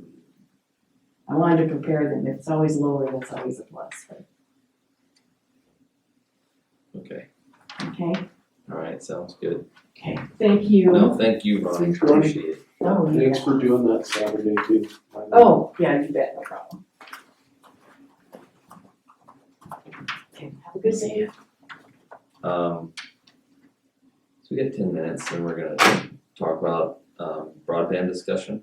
Do you guys wanna just start a few minutes early, because I really don't think we're gonna have. Oh wait, no, I guess, Gonna have Steve's phone, maybe. Steve and Vance and possibly King Kestner here. okay, perfect, we'll wait out. Are they coming? Or doing it? Vance was talking about being here in person, Great. 11 o'clock. Take a quick break. You guys take a quick break? What are we gonna do for 10 I minutes? don't know, I did have one thing that I figured I'd just Yeah. update you guys on. Okay. So as you know, I'm on the EOCCO board, and when I first came on in 2019, the state of Oregon went through a little bit of a change, and they adopted CCO 2.0 as kind of their organizational structure. And I think a lot of the board members on EOCCO weren't sure if this was a good direction to go. But wanted to give it a shot, and there really weren't a lot of options on the table. It was either we do this or else, you know. OHA was making the direction, and we went this route. And so a lot of our LCACs, or RCACs, our regional coordinate, our regional committees for health and advisory, they've been, and our local ones as well, which is the LCACs. Originally, I think that's always been kind of a ground up approach to things, to kind of talk about the needs of the individual areas. You know, you've been in one county, It's different everywhere you go. Well, it's not working that way anymore, and it's extremely frustrating for the LCACs, the RCACs, for GOBI, for EOCCO, and I think all the CCOs in Oregon, but I'll only speak for Eastern Oregon. Direction is coming down from OHA as to basically kind of how to administer healthcare and how to take care of some of the health needs of the community. I don't like it, and it's frustrating. So we just started having some private little group meetings with the RCACs to kind of go over some of these things. And Patty, Dora, and I have been going back and forth. And What's the acronym for RCAC again? Regional and Local Advisory Committee. yeah, regional. Well, the first C, what is that? It's regional community advisory committee, and then the LCAC is the local. So, anyway, I went through and I went through and put down some suggestions for our discussion and what we need to do, and I'm still in the middle of it, but I feel that the choice that we've been given is basically either EOCCO is compliant and follows the contract that we have with OHA, or we do the right thing by our community. which is which is our job, to identify the needs of our community and to pass those recommendations on to EOCCO to make suggestions and recommendations. And I just don't think it's happening. The communication isn't happening anymore. So this is causing a lot of, throughout the whole state, we're having issues with MODA health and everyone's complaining that services aren't as good as they used to be. And it's true. I don't think the services are getting there in the way that they should be, and the communication isn't the way it should be. So it's taken up a lot of my time, unfortunately, working on this. Being the only commissioner on EOCCO and bringing some county perspective to it. I also sit with the RCAC. I also attend the LCAC meetings. I have support from all of them.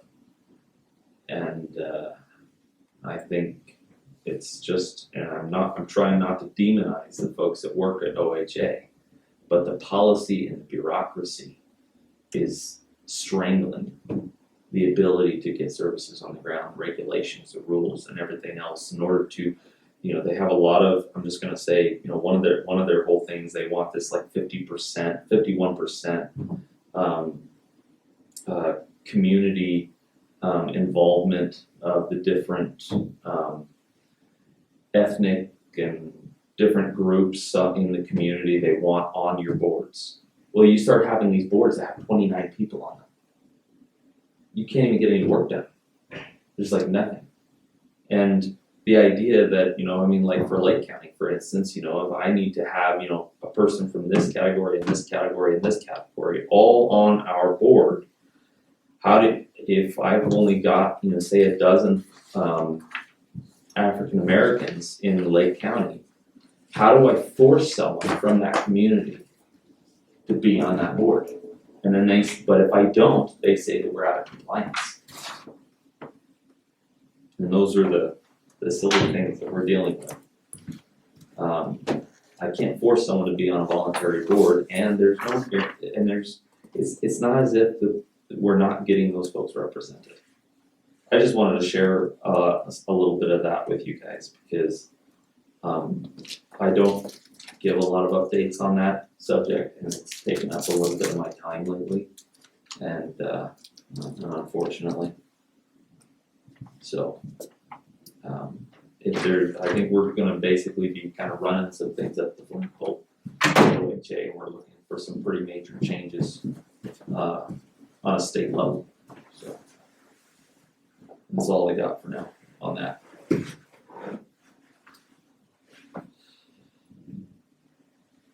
Good morning, Mr. Kessner. Morning, guys.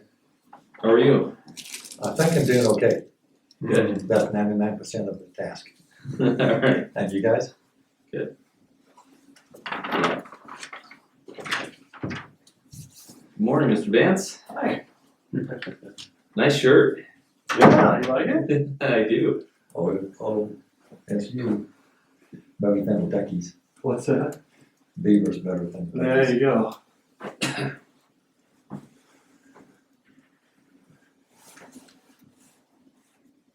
I believe we do have Chris Sugg on the call. He'll be attending remotely. Hello, can you guys hear me? Yep. Good morning. Perfect. Hey, good morning.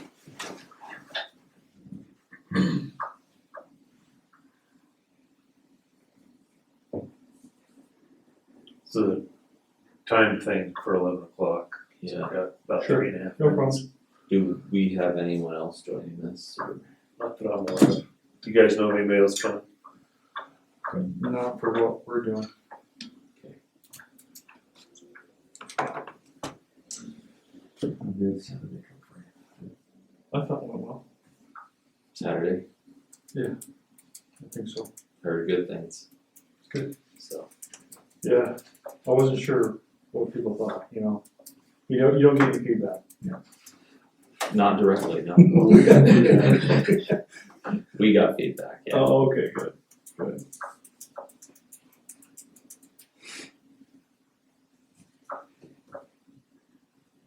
The feedback was, is you owe me $20. Okay. Did they say why? For future poker losses, is that what that is? Yeah.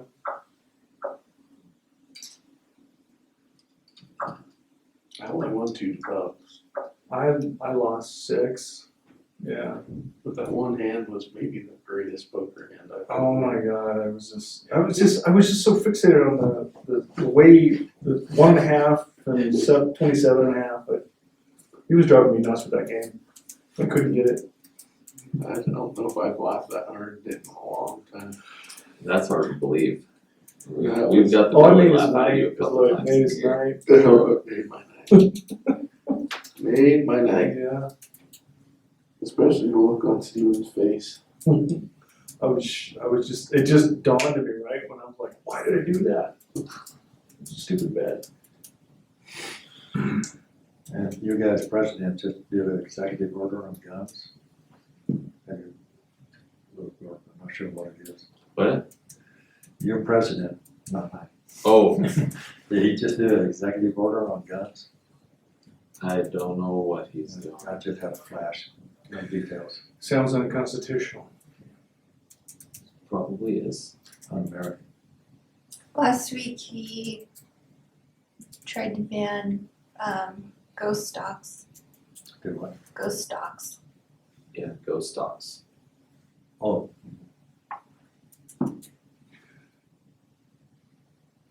It's crazy.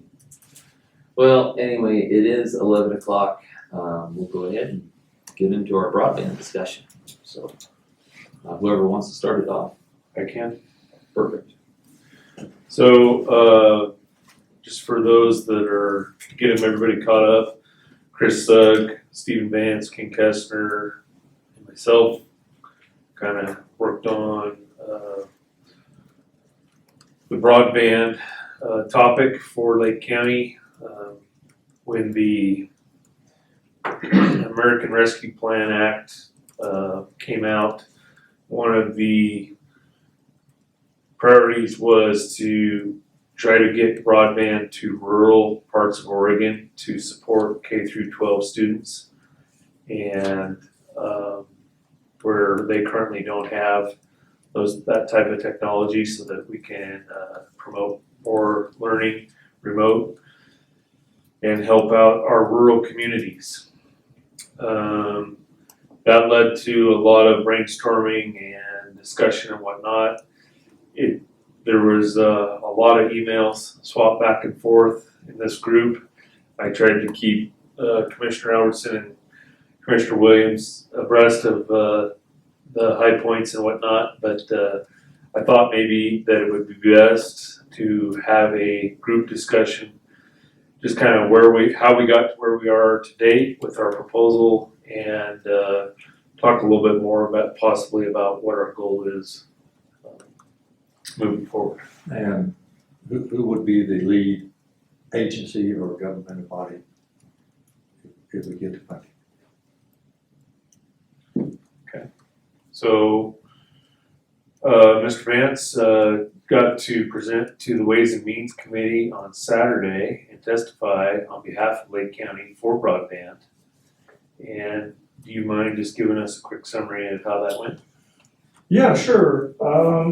So I rehearsed for it several times to make sure I was prepared, and Barry, you did review it, and I appreciate it. And then when I went and spoke with Ken, and Ken reviewed it too, and then we made some minor adjustment and changes to it. But I made sure it was set with the formalities that needed to be done for the presentation. Wasn't sure what to expect. It was video conferencing, type of thing. And so I had to get used to the format of it. But when it was, they said at this meeting, there was 137 people that joined. And they said there was around that same number that joined in one of the last districts. And they had so many people that wanted to speak about funding that they needed, that they weren't able to have at least, 35 to 40 people weren't able to speak. After talking with a regional broadband action committee team that I've been invited to, they said that normally what they'd done before was they would let elected officials speak first at these Ways and Means budget meetings. But they said there was such an influx of non-elected folks that wanted to speak that they decided on this District 2, fortunately for us and me, to let non-elected officials speak first. So I got to speak about 1 hour into a 2-hour meeting. And so right behind, it was all over the place where people were wanting to, asking for different funding for the arts, funding for more state troopers, funding for agricultural projects. It was all over the place where people were asking. So, and so I thought it went well. Like I said, they don't give you feedback. They just say thank you, and then you're done. You're reading your speech. But I think mission accomplished. I got to speak to it, and I got on the record. So it was a good thing asking for the 34 million that we were asking for on the 10 different projects. So I thought it went well. Can you give, for being a public meeting, just a brief, what was the 10 projects, the scope of?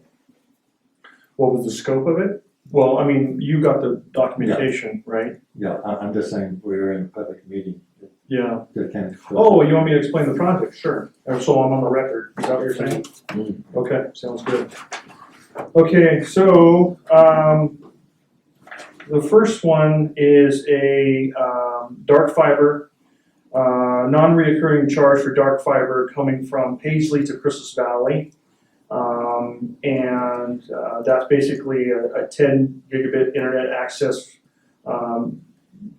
for that. That would probably be our number one project, I think, our number one priority, I think we discussed, is getting redundancy from Paisley to Christmas Valley, where we need to go, Fort Rock, in order to get that redundancy in. So that's our number one project and priority.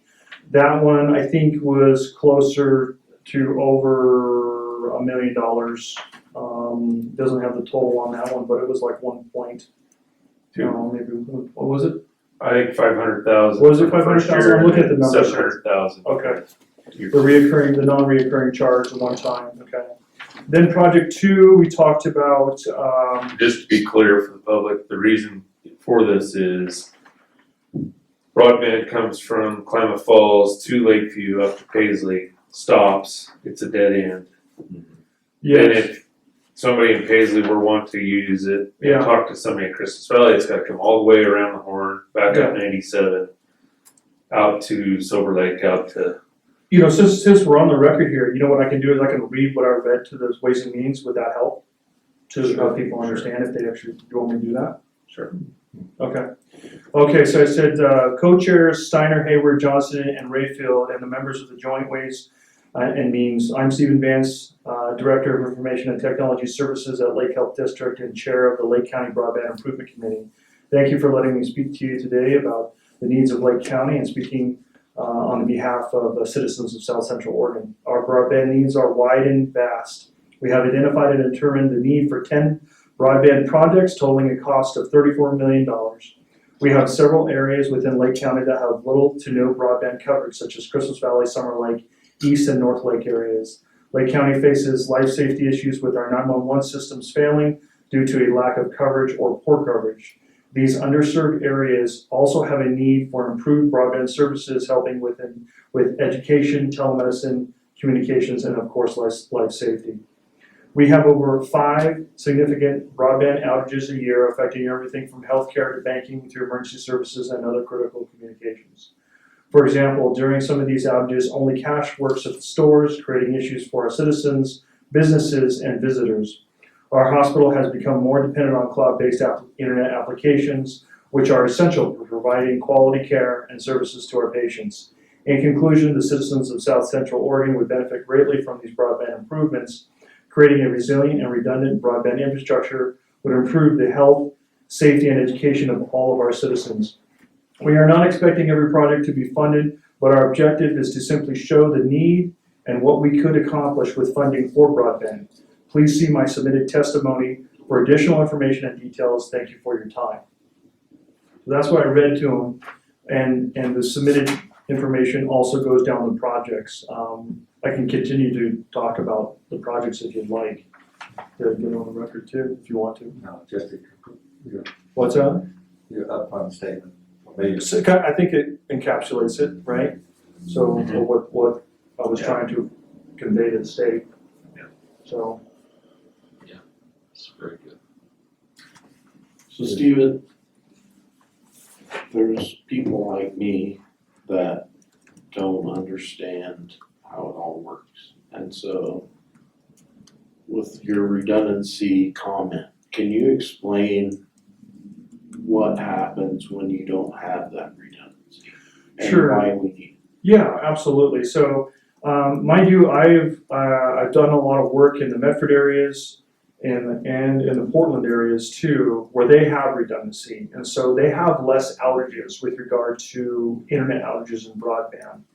What's happening as society progresses and uses more and more technology, and I can't speak for what the county's using on their technology, but for the hospital, for example, we just converted over to a system called Cerner.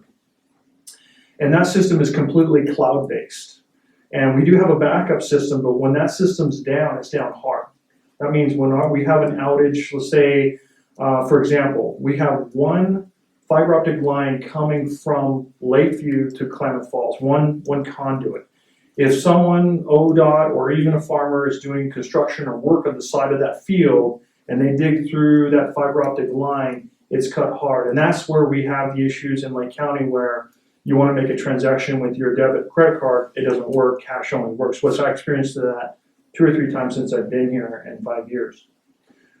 So that's an issue. That's an issue with regard to redundancy. Redundancy would help lessen that in regards to where we would have alternative connections going north, in which ISPs and various providers of internet would be able to route their connections going north rather than going to Klamath Falls. And the only actually tier 1 type of company has a monopoly here is CenturyLink, because they do own that backbone fiber, so they can dictate prices a little bit more on that. So having and partnering with companies like Visor or Zayo, both of them, to get that redundant line back over from the north over creates that fiber optic loop. And every community should have a fiber optic loop in order to be more, had broadband become more available, knowing that all the stuff that we're doing now, especially with telemedicine and working online, people are making their living online too, so it's becoming more and more critical. Does that explain a little bit more? So does that increase your speed or anything, or just helps with the problems? Well, it does both. It can do both. Well, so it definitely does both.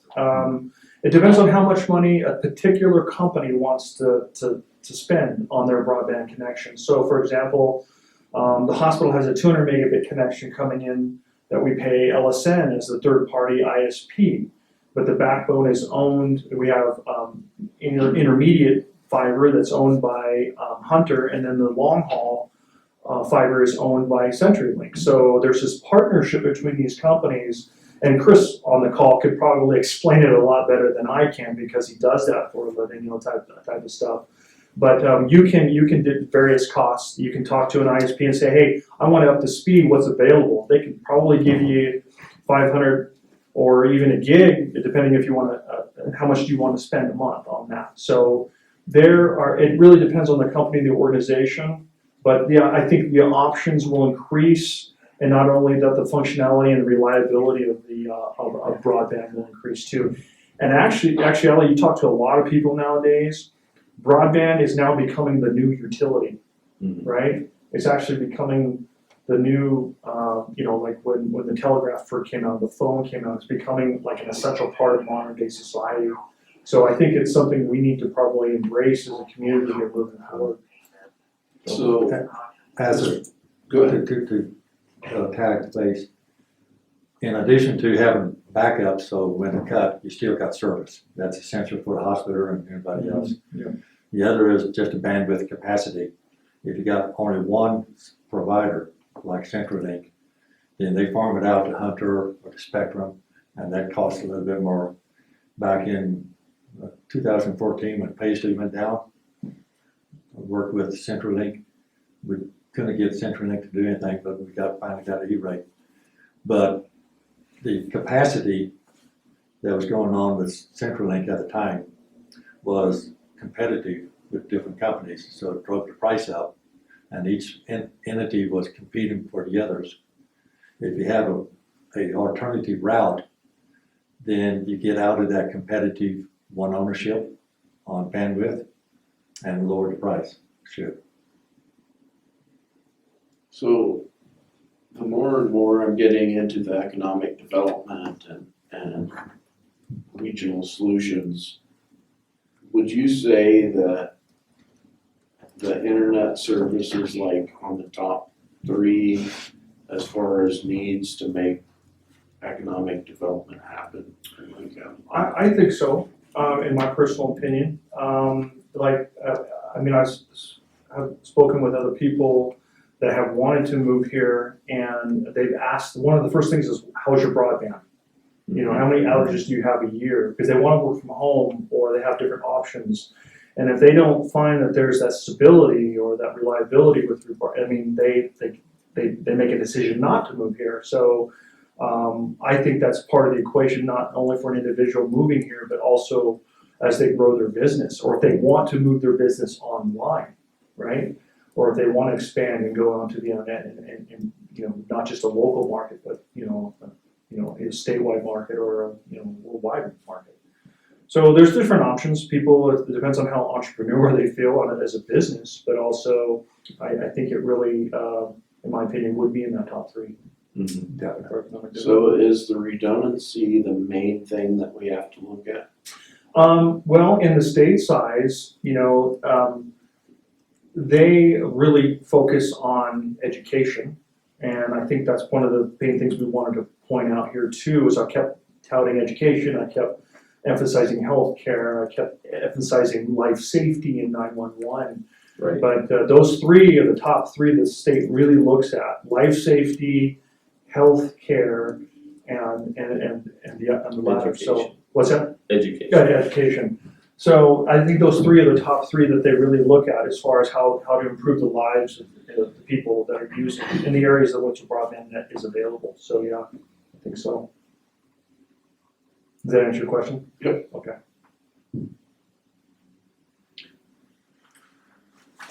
So this, as they're talking about it being a utility of the future, it's gonna change Lake County. Mm-hmm. We've got our hand out. We'll see how hard they slap it or how much they put in it. But, it's certainly encouraging to see this opportunity come for us, because we match rural Oregon. And we have a whole bunch of area that does not provide any broadband at this time. They're using cell phone or satellite or something else. Right. And those connections can be not good as well. Right. As far as economics, health, safety, education, family amenity values, all of those goes in one big packet underneath internet. Internet is compared to the Rural Electrification Act of 1938 that changed the economy of the rural America. The internet is compared to that. It'll do the same as far as economy, but also for health, education. So all one big packet. So that's why, to me, it's up in the top 2, not 3. What did you say that the electric? Rural Electrification Act of 1938 that promoted cooperative electricity to rural America. That's why we have our electric co-ops today, because the big companies wasn't going to expand back in the 1930s and invest in running electricity out to Cook Laird's house in a place. Mm-hmm. Right. But that changed the economy of the rural America by that, providing electricity to rural communities, and it's compared to internet today. And there's a strong case for improving the infrastructure on the education side because of all the remote learning and all those other different things now that are being pushed so hard. You've got a critical access hospital here in Lake County, which is a huge deal, and not being able to have appropriate broadband internet is a big hit, and that's achieved mainly through having that redundancy. And I've had people, when I was running for a county commission in 2006, I had at least 2 different people say, I would love to come home to Lakeview, but my work requires quality and reliable internet. Reliable means you have it when you need it, must have. And quality is bandwidth capacity. So do you guys see, you know, how this technology is changing all the time? But I'm like on the bottom of the scale of knowing about this stuff, but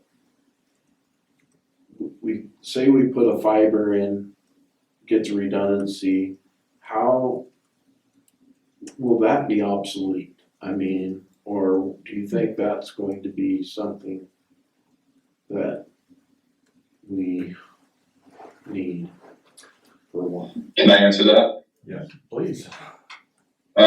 So I have this question come up quite a bit with my work because I still wear several hats, one of them being I work with sales on the residential side, and even one of the questions that's coming up quite a bit is the discussion of, well, is Starlink or some of these new types of satellite companies going to be competitive in the realm of, you know, people needing to probably just wait for that to be an option versus fiber. And I like to point out to people, there's a reason why when you bring fiber to the home, that's going to increase your home value by 3 to 5% equity. And if you put a satellite on your house, usually the next homeowner asks you to take it off.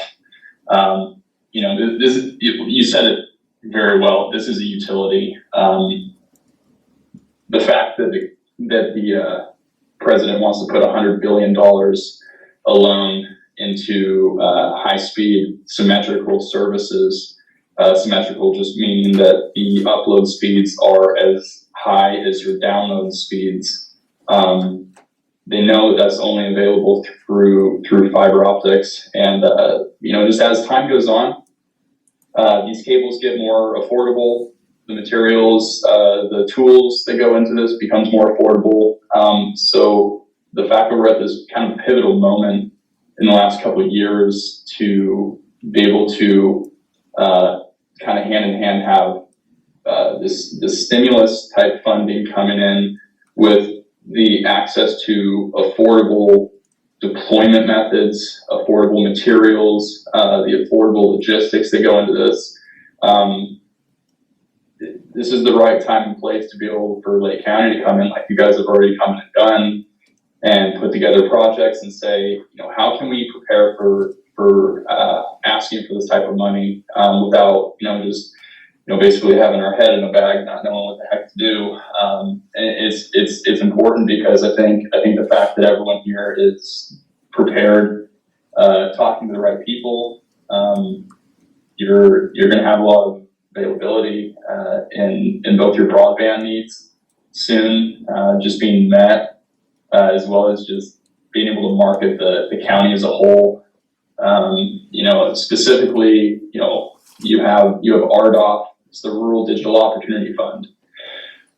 The way they did this auction back in the fall was they made a weighted system for if you have fiber, even if a satellite company came in a little bit cheaper per census block, if you had fiber, which was a heavier weight, you would win, even if you're, you know, let's say hypothetically 500,000 off winning a census block.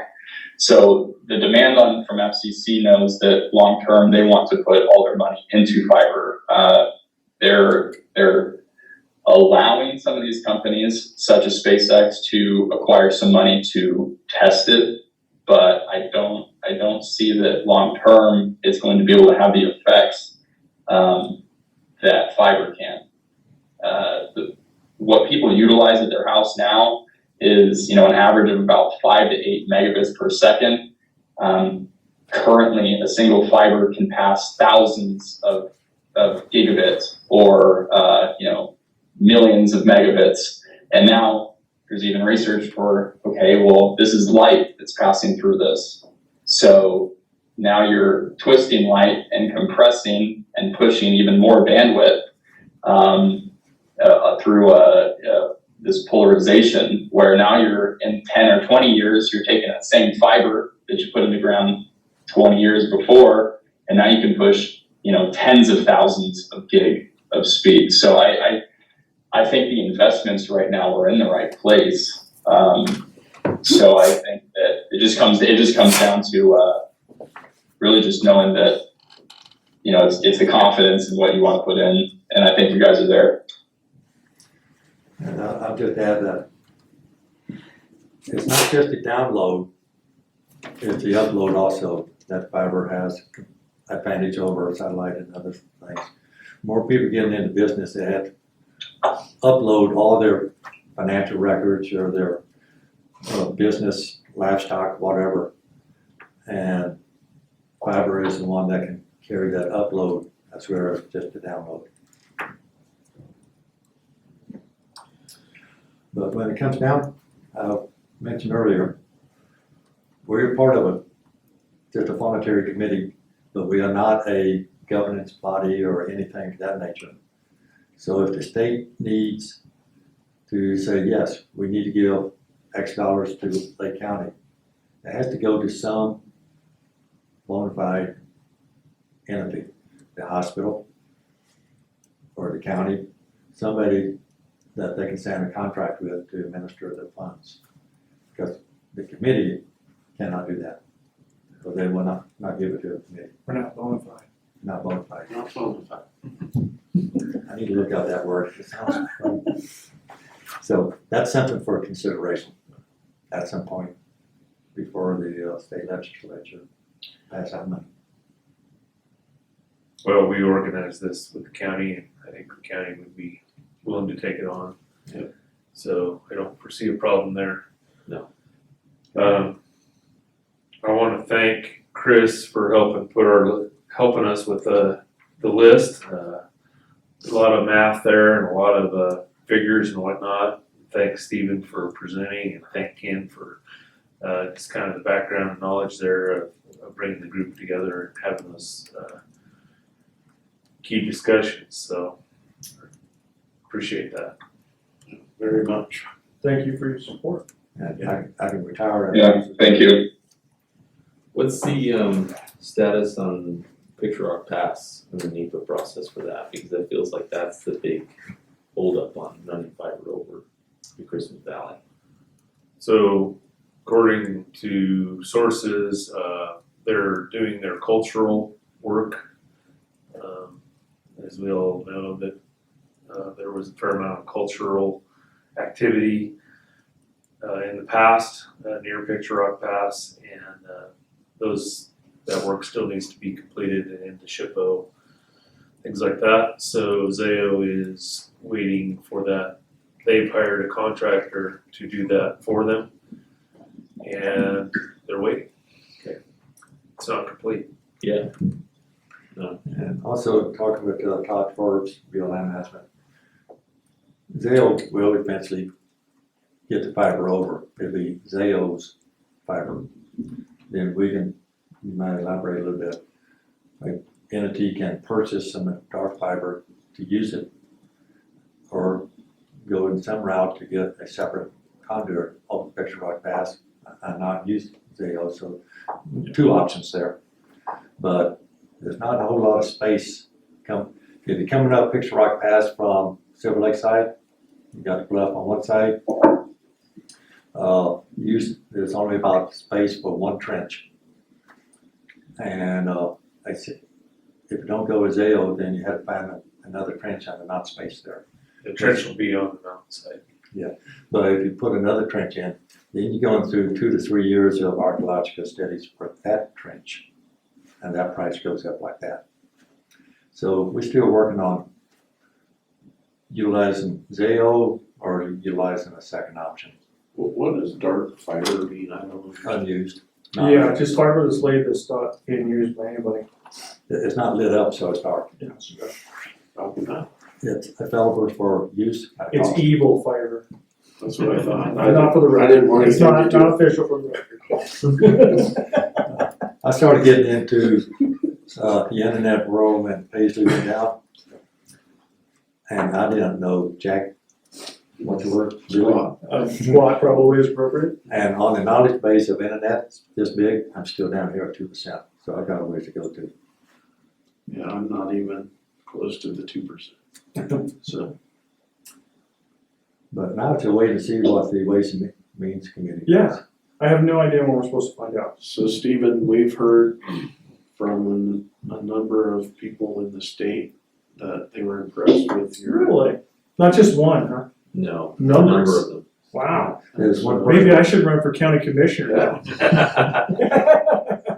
actually, there's one person that multi. Oh, yeah. If you were a county commissioner, you wouldn't have gotten this. Oh, I got to speak publicly, right? We didn't get to speak. I know, right? Commissioners That's great. get to speak. Thank you for that feedback. Thank you for that. But it is great because Steve knows the lingo and all this, it's his parameter. But many parts of the state, they want more internet, but they only got 500 times more than we have. They don't recognize that we don't have it at the full capacity or at the minimum capacity that we need. Right.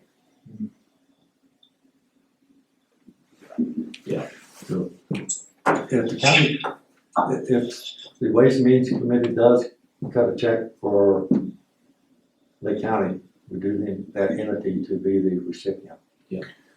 Yeah, and the purpose of the Ways and Means was to plan the next budget for the state of Oregon. And so this would mean money for broadband for, if we were to get it. Cross your fingers. I think we gave it our best shot. That's all we can do. Well, thank you for doing that. Yeah. Thank you for testifying. Are we officially over? Or can we officially leave? Yeah. Bye. Okay. All right. Thank you guys. Thanks, guys. Thank you, Chris. Thank you, guys. Hi, Chris. So, Thank you. nothing else? Anything for the agenda? I have enough. All right, we'll adjourn the meeting at 11:30. Are you guys recording, the meeting tomorrow in Christmas Valley? Yes, we will. We'll be there at 10 o'clock. And by the way, Melanie, I'm closing the hearing today as well. I'll reopen the hearing tomorrow. Okay, And we'll adjourn so the for the meeting. record, you close both Yeah. hearings? I'm closing both the hearing So let's- and the meeting at 11:30. Okay.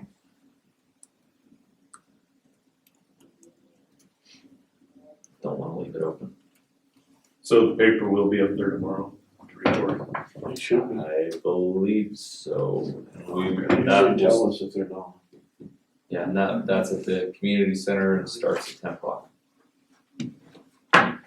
So Chris, it should be available at some point, Okay. whenever they make it available. Yeah, I wish I could come.